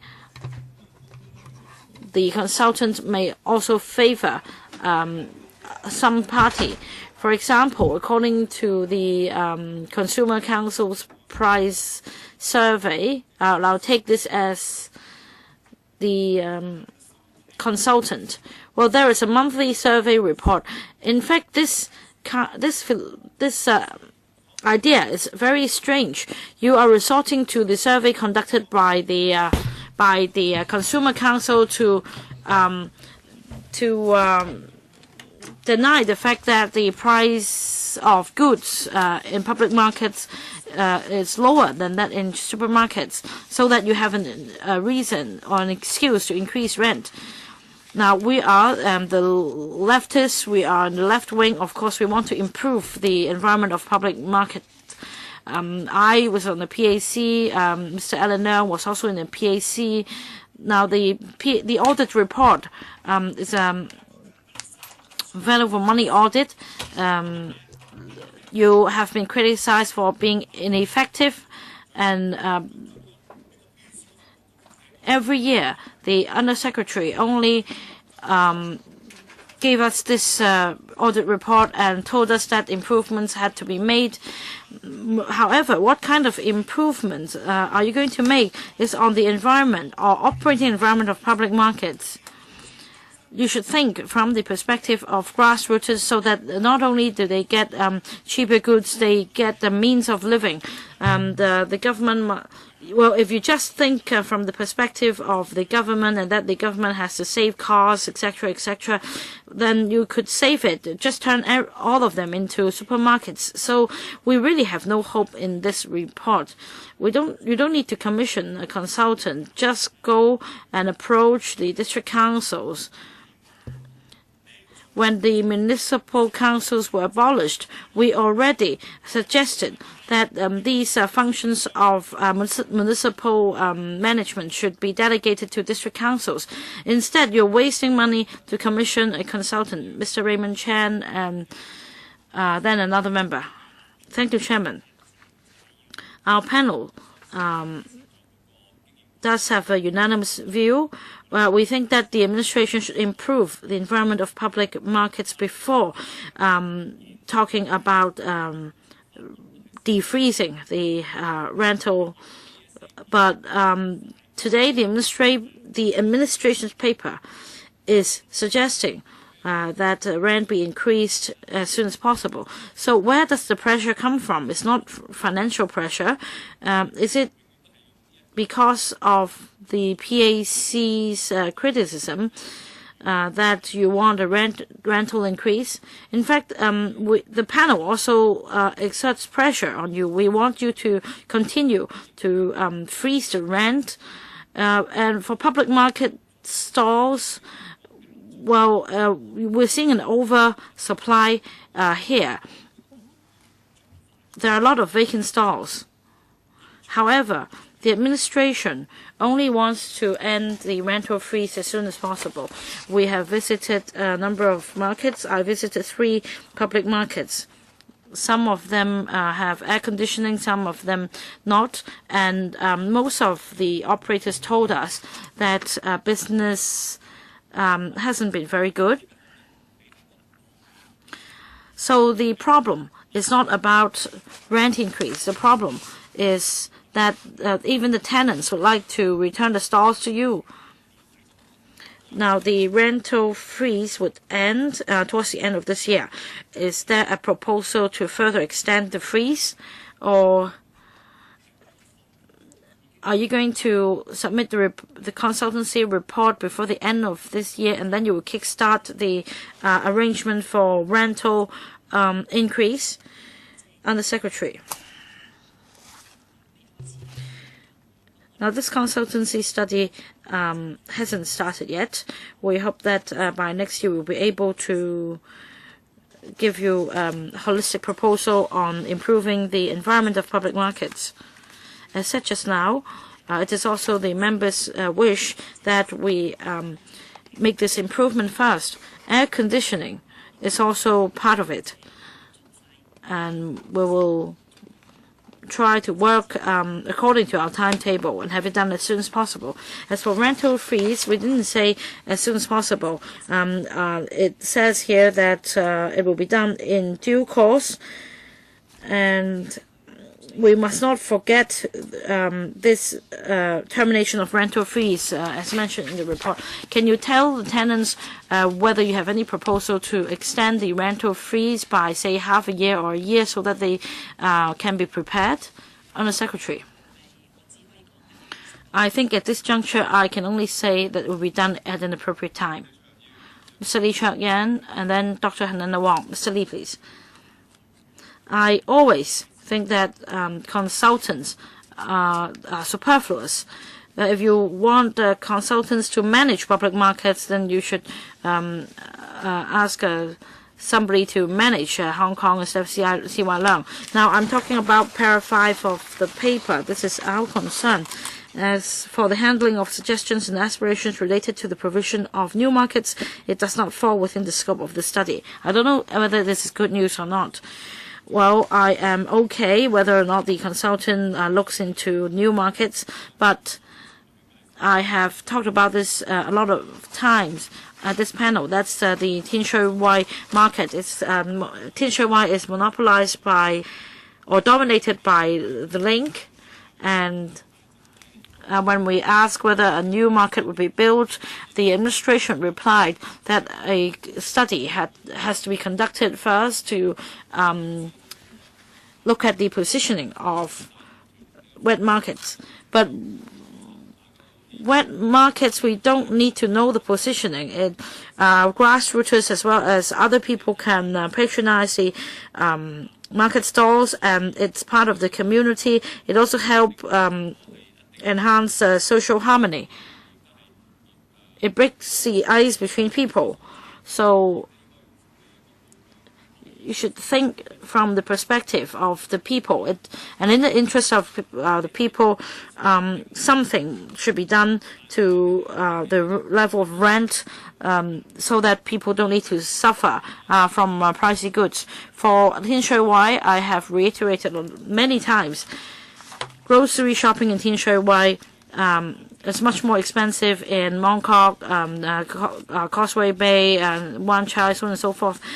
For the poorest districts such as Tin Shui Wai, the price of goods in public markets there is actually very high, and there is no fresh fish there. And when will you build a public market there? Under Secretary. Now, our policy is not that no new markets will be built. But last time at the panel, the majority of the views expressed was about installation of air conditioning and improving the operating environment of existing public markets.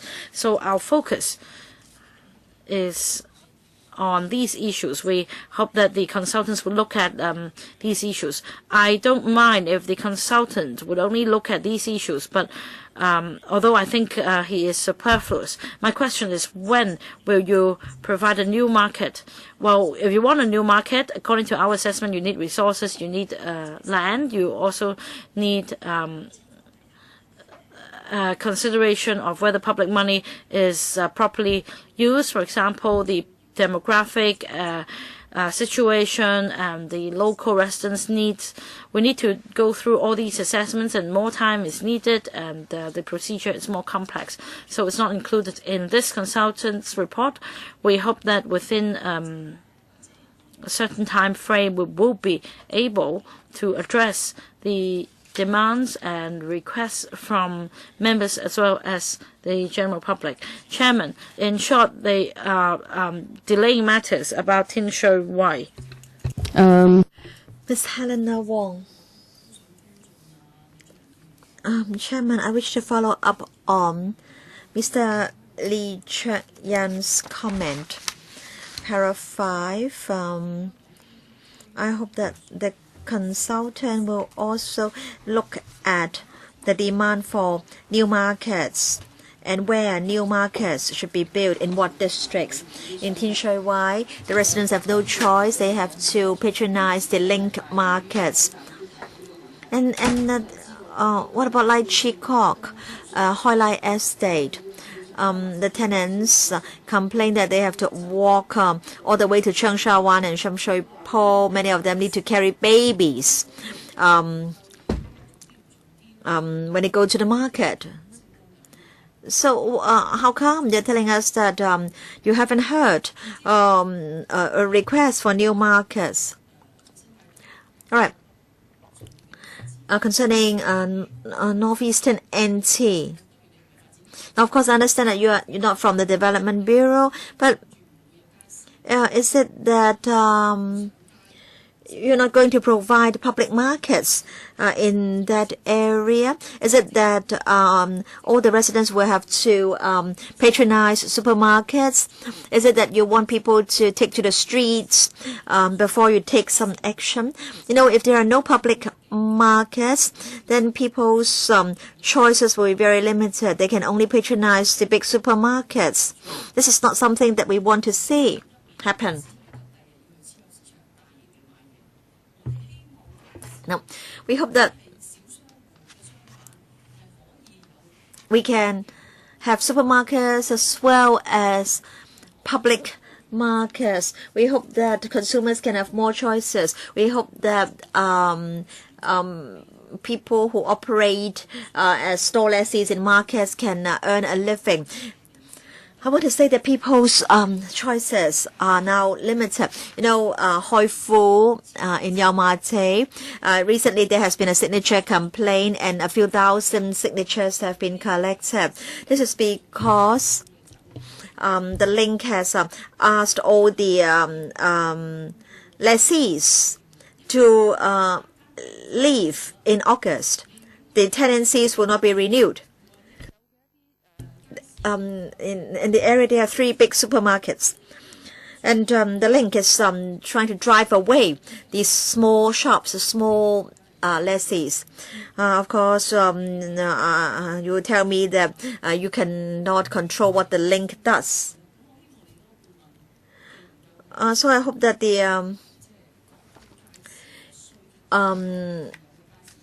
consultant will also assess the demand for new public markets in different districts, apart from looking at how to upgrade existing markets. Undersecretary? Now, as I have said just now, it's not our policy that no new public markets will be built. But then if we are to include this in the upcoming consultancy study, the study will be more complicated. And that's why in this present exercise we'll not include the provision of new markets in the scope of this study. Mr. Michael Tian, I'm very happy to hear the Undersecretary say that it is not the government's policy not to provide new public markets. I'm really glad to hear that, because I thought the government's policy was to not to build new public markets. But then I wanted to talk about Tin Shui Wai. I think almost everybody in Hong Kong knows the problem in Tin Shui Wai. So what are you going to do? Yes, we understand that there are these requests. So are you dealing with the problem in Tin Shui Wai? But in this exercise, we're not dealing with the provision of new markets. So when will you start dealing with whether there's a need to provide new public markets in Tin Shui Wai? When are you going to start dealing with the problem? Tomorrow, next year, after your term? In fact, Chairman, every time we are after a meeting with members, we bring members' feedback and suggestions back to the Bureau for consideration. Now, but then this request has been made for a long time on numerous occasions. When will you start dealing with this issue? Next month, please. I want to say that we have all along been actively considering and studying members' suggestions. All right, so you have been studying our suggestions. So have you started looking at whether there is a need to provide public markets in Tin Shui Wai? Have you started this work? We have heard members' views. Yes, I understand you have heard our views, but have you started the study?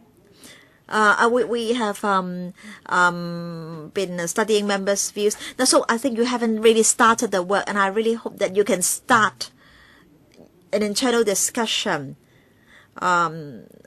the latest 1 or 2 months later. Maybe after your study, you may conclude that you don't need to provide public markets. I think you should at least make a start. I don't think you can say no, Under Secretary. And then air conditioning charges. A few months ago, we went to Yuen Street Market. Many people asked us about the issue. The meat store on the ground floor said that he would be willing to pay any cost for the air conditioning. And then but then of course for those store lessees on the upper floors, they said that the air conditioning fee would be too high because the fee would be charged on a per foot basis, and the business on the third floor was much worse than the business on the first floor. So we will be addressing this issue in the context of the consultancy study. Yes. So in other words, you are asking the consultant to teach you how to charge air conditioning fees for the first floor lessees and for the third floor lessees. Do you need a consultant to teach you what to do? No, what I mean is that in this exercise, in this consultancy study, we'll address this issue and all other related issues. Why is it that the air conditioning fee is not pegged to the rental per square foot? Don't you think this is the most reasonable approach, Under Secretary? Can you please consider this? We will consider all the suggestions from members. Under Secretary, I must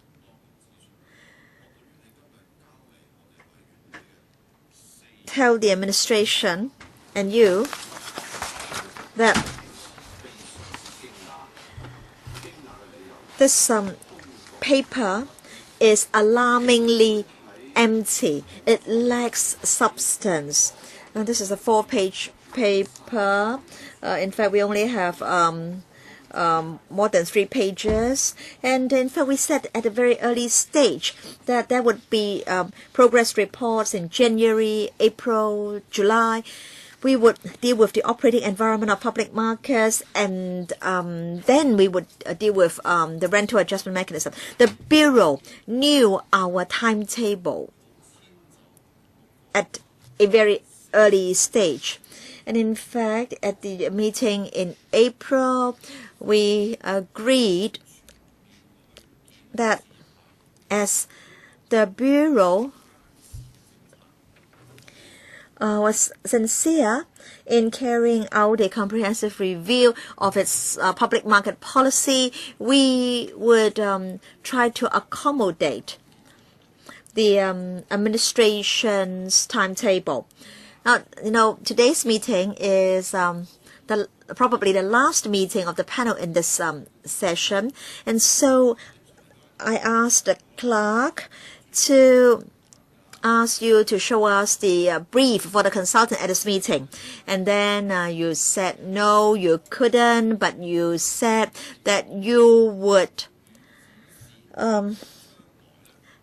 give a detailed account in the paper on the instructions to be given to the consultant. Now may I refer to para 6 of your paper? And I quote, preparatory work for engagement of the consultant is underway. The consultant is expected to commence the study in the 4th quarter of this year. And if everything goes well, the consultant will submit the preliminary findings of the study in mid-2014. Now, it seems that you have no respect for us.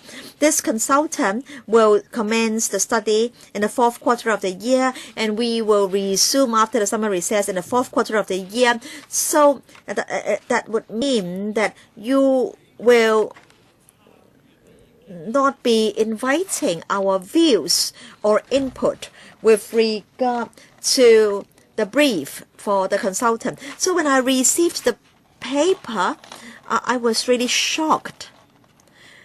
I asked the clerk to put certain requests to the Bureau, and the Bureau gave certain undertakings to the panel on the content of today's paper. This paper is extremely hollow, empty. It's really impossible for us to give comments. So so the consultancy study will cover topics like air conditioning, parking spaces.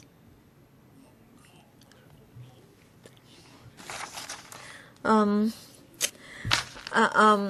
think at least you should have given us a paper which will allow us to give meaningful comments.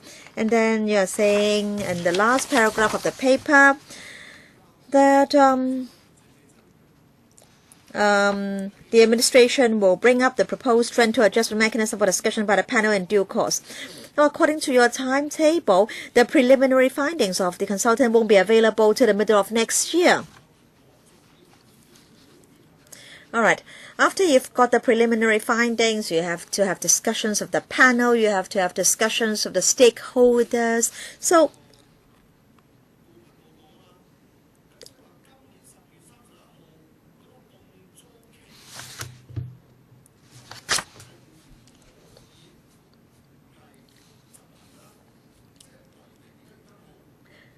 it's impossible for you to increase rent or increase rental from 1st of January next year unless you want to increase rental first and then improve upon the operating environment of public markets. But I think the panel's position on this matter is clear. Which should come first? Which should come next? Right. So, as Mr. Chen Chi-chin has pointed out, for how long will the rent freeze last? Half a year or 1 year? As Mr. Chen Chi-chin has pointed out, it can't be half a year because the preliminary findings won't be available till the middle of next year. So this is an extremely hollow paper. It doesn't have any substance.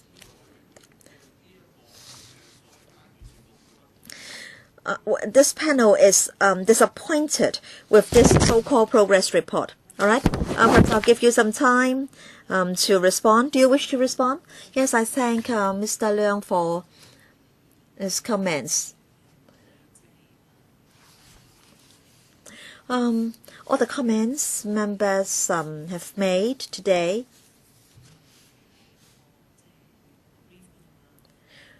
will be incorporated as far as possible in the brief for the consultant. Members have given comments concerning freezing the rentals, air conditioning, and we will take into account all these suggestions. All right. So the consultant will start work in the 4th quarter of this year, and we will be in recess very soon. So in other words, we can't give any input with regard to the brief for the consultant. Is my understanding correct? Members, of course, can give suggestions and comments, and we will try to incorporate those comments and suggestions in the brief. And I really don't want to draw on this any further. So we have a motion here. 好啦，咁我哋為咗爭取時間呢，就 All right, Mr. Tommy Zhang, please. I'll be very brief. I've omitted one point. I want to say that in the council, I have moved more than one motion on hawkers. In 2010, I moved a motion urging the administration to study our hawker policy, and in fact that motion was carried by the council. And what has the government done? Of course, in 2010, the undersecretary was definitely not in this council. That's why I always criticized Dr. York Chow. Now, if this administration really wants to do some real work, then, in fact, this legislative council, this panel, has reached the consensus on hawker policy, and all the political parties share the same view. So, Chairman, I think it's very correct for you to ask for a brief. Raymond Wong disliked it. I myself disliked it. Because when you commission a consultant, the most important thing is about the brief you give them. If you only ask for rental increase and just look into rental increase, then so be it. If you really want to do something, go and approach the efficiency unit, because it is the only government department which really knows something about facilitation of business. I will have much more confidence if you ask the EU to prepare a brief for you. Michael Tin and myself, we're all in the business sector. I'm not saying that Mr. Wong Kwok-hing knows nothing about business, but he understands the needs of grassroots people. So you could get some assistance. I may not agree with Raymond Wong that it should be left to district councils to make decisions, because they will mess up businesses. Now, Under Secretary, I think for this item, may I appeal through you to Secretary Mr. Going Man and the public. If he really wants to salvage the relationship between the executive and the legislature, if he really wants to express respect for the hawker policy and the public markets, then he should honor his promise as soon as possible. Even if you don't give us the brief for the consultant in full, at least you should give us information on the number of instructions given to the consultant in relation to the study. Give us a paper as soon as possible so that we know whether you're heading in the right direction or the opposite direction. If you only want to seek views, then I think it's pointless. Views have been expressed for 9 years, and yet we don't know what you are going to do. So may I make this appeal now, and I will wrap up this item by this appeal. I'm sorry, something else to deal with. The motion, should we wait for it? Dr. Helena Wong, let's move the motion. Please read it out verbally.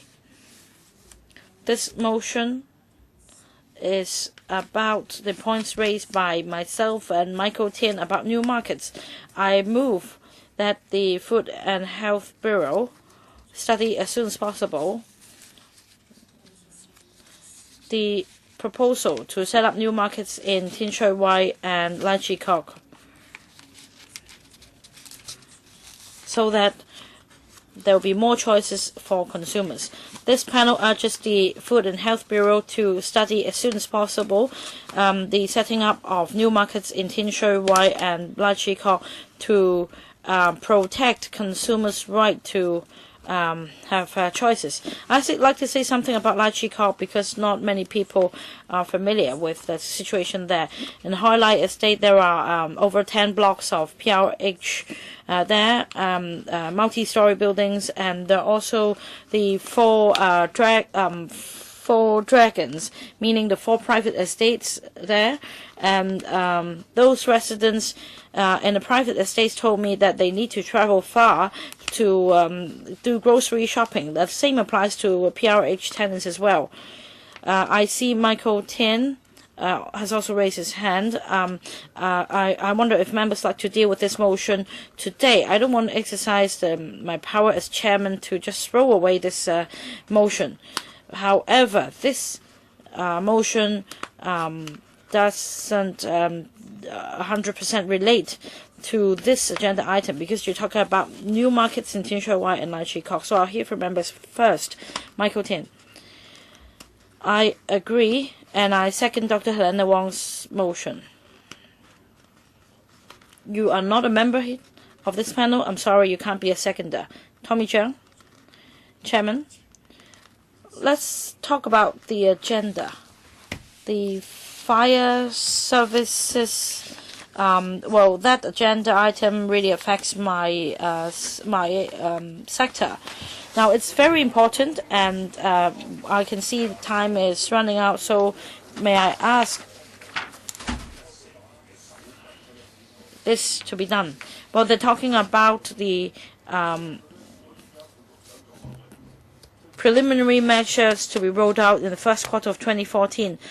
So perhaps it's not that urgent. Perhaps we can wait until the first meeting after recess in October, and I don't mind dealing with their motion first. So we can finish this one and go to the next item. And I think we should spend some time on hawker policy as well. Is there any objection to postponing the next agenda item from members about proposed measures for compliance with fire safety requirements by food premises? No objection? Under Secretary, any objection? Well, actually, we think that this item is quite urgent as well because it's about fire safety. So we'd like to seek views as soon as possible. I don't want to have a debate, so I'll extend the meeting by 15 minutes if necessary. This meeting can be further extended. I think Under Secretary is what Under Secretary is saying is a waste of breath. Well, is it really imminent? Are we having some major disasters and actually a major blaze? Well, this system has been in place for decades. So what's the imminence here? All right, your views have been heard. It has nothing to do with gender. The administration has its own position. So let's go through this one and then start with the next item and see how things go. Dr. Nella Wong, did you raise your hand? This motion has to do with paragraph 5 of the paper. The administration is going to kickstart a study, so we hope the consultancy will also include Tin Shui Wai and Lai Chi Kok. All right, you want them to be included in the consultancy report. Put this to a vote. Will those in favor, please? Those against, please raise their hand. Those who abstain, raise their hands. No, it's carried. You didn't ask for those in favor to raise their hands. All right, carried. Next, fire safety requirements for food premises. So I will exercise my discretion and extend this meeting to 4:45. This meeting is scheduled to end at 4:30, right? Further extension will depend on whether there is any objection. So first of all, I'll extend the meeting until 4:45. 4:45, definitely, there isn't sufficient time. The paper says that they are prepared to roll it out in the first quarter of 2014, right? So time is needed for discussion. Are you trying to bulldoze things through? Are you trying to use an ambulance or a fire engine to bulldoze it through? Oh, Mr. Tommy Jiang has suggested that we postpone this item to the first meeting of the next session, and there is no objection from members. So, Under Secretary, unless you can make a representation to us showing us how urgent this is, so I'll allow you this opportunity. What's the urgency? Chairman, before I begin this topic, can I respond to the point about efficiency unit? Yes, we will, and we have indeed approached the efficiency unit. So be rest assured, Mr. Zhang, we will talk to the efficiency unit on the issue of public markets. Now, Chairman, I'd like to respond on about the brief for the consultant. In fact, paragraph 3 and paragraph 4 of the paper set out the criteria or the brief for the consultant. But if you want more information, then I'll do as you said. We can work it out with the Secretariat. I don't want to waste time. So please, your turn. Please explain to me why we need to deal with item 4 today. What's the urgency? This item is about compliance with fire safety requirements by food premises. That's before the fire of Cornwall Court in 2008. The efficiency unit and the Ombudsman made 11 recommendations. And among the 11 recommendations, some recommendations have set out some new measures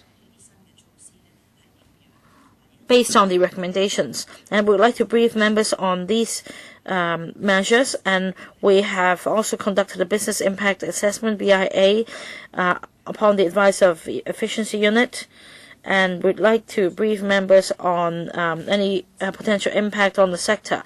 So, if we could go through this item before recess, then the FEHD and the FSD, both departments, could collect the views of members and see how the measures could be implemented and improved.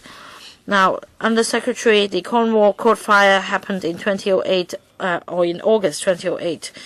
Now, according to your paper, there are proposed measures for fire safety requirements. And according to Mr. Tommy Cheung, the measures won't be rolled out until the first quarter of 2014. So I really don't see the urgency to have it discussed on the 9th of July this year. So unless you can explain with justifications, I am not going to deal with this issue today. So I'll move on for a proposal for appointment of a subcommittee on hawker policy. I'd like to invite members to read CB bracket 21538/1213 bracket 02. Now the Secretariat,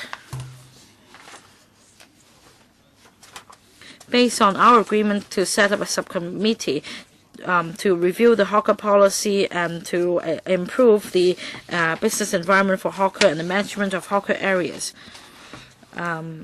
have set out this subcommittee. So would members please read paragraph 5 of the paper. The proposed work plan is set out, and there are 5 items, and each item would require 1 or 2 meetings. And according to the Secretariat, if members agree to this approach, this will become the work plan and will be put on a queue. So your views, Mr. Chang Pok-chi. Thank you, Chairman. I strongly agree with this proposal, and I thank the Secretariat for setting out such a detailed work plan. Chairman, if we're unable to endorse it today, then that's another matter. If we endorse it, we need to we need to wait in the queue. We mustn't jump the queue, but we don't know whether this committee could be set up at the next session. But this matter is rather urgent, in fact.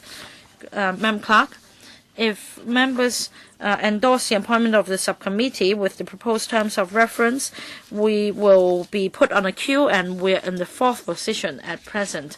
Only the 4th position. Thank you, Chairman. Dr. Kenneth Chan. Thank you, Chairman. Thank you, Madam Clerk, for drafting this work plan.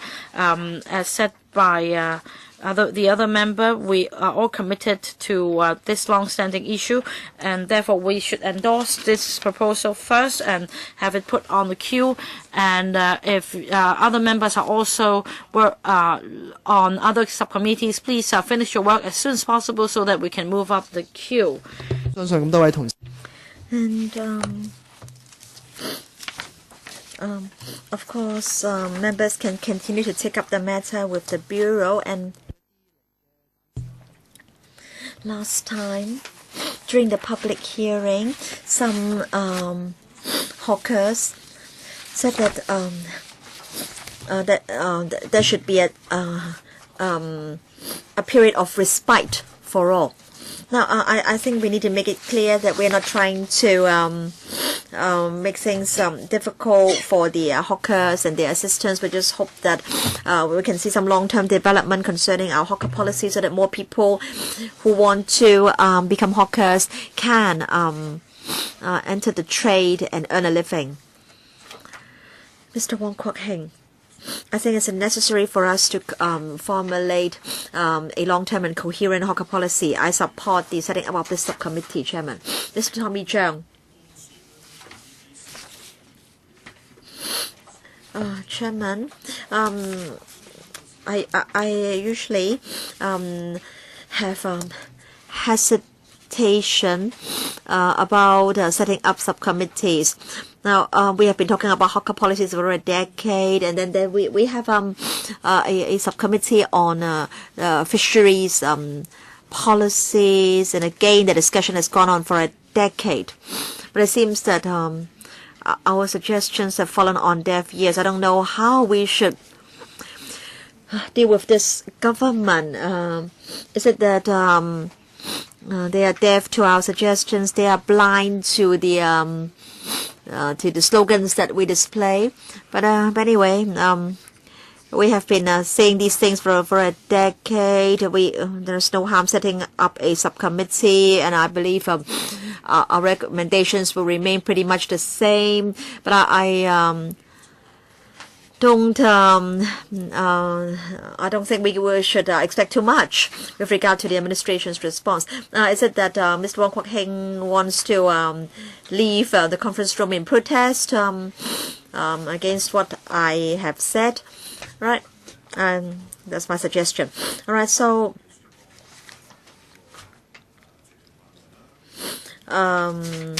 we endorse the terms of reference and the timetable proposed by the Secretariat. Right, any AOB items?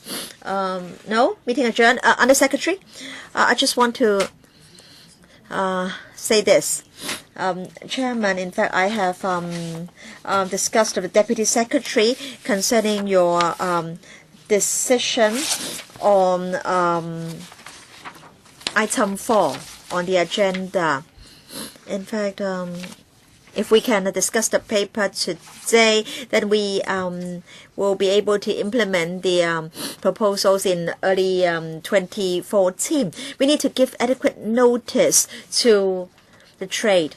And if we can only discuss this issue in October when the Council resumes, then the implementation date will be put back for a few months. Yes, point noted. Mr. Tommy Cheung, I support the deferring of the implementation of the proposals concerning Hon Wong Kwok, is it? And the Undersecretary referred to the Ombudsman's report. As far as I can remember, there were no eating establishments inside Hon Wong Kwok. So how come all of a sudden the administration is proposing fire safety requirements for food premises? You know, the operating environment is already very difficult. And, you know, if you've read the report, you'll know that the FSD can easily order the closure of food premises. I think there's no harm in implementing the proposals in the second quarter of next year. And when and after the recess, Chairman, perhaps we can discuss the matter in October, and let's set aside some time to meet the deputations. All right. So so what is your estimate?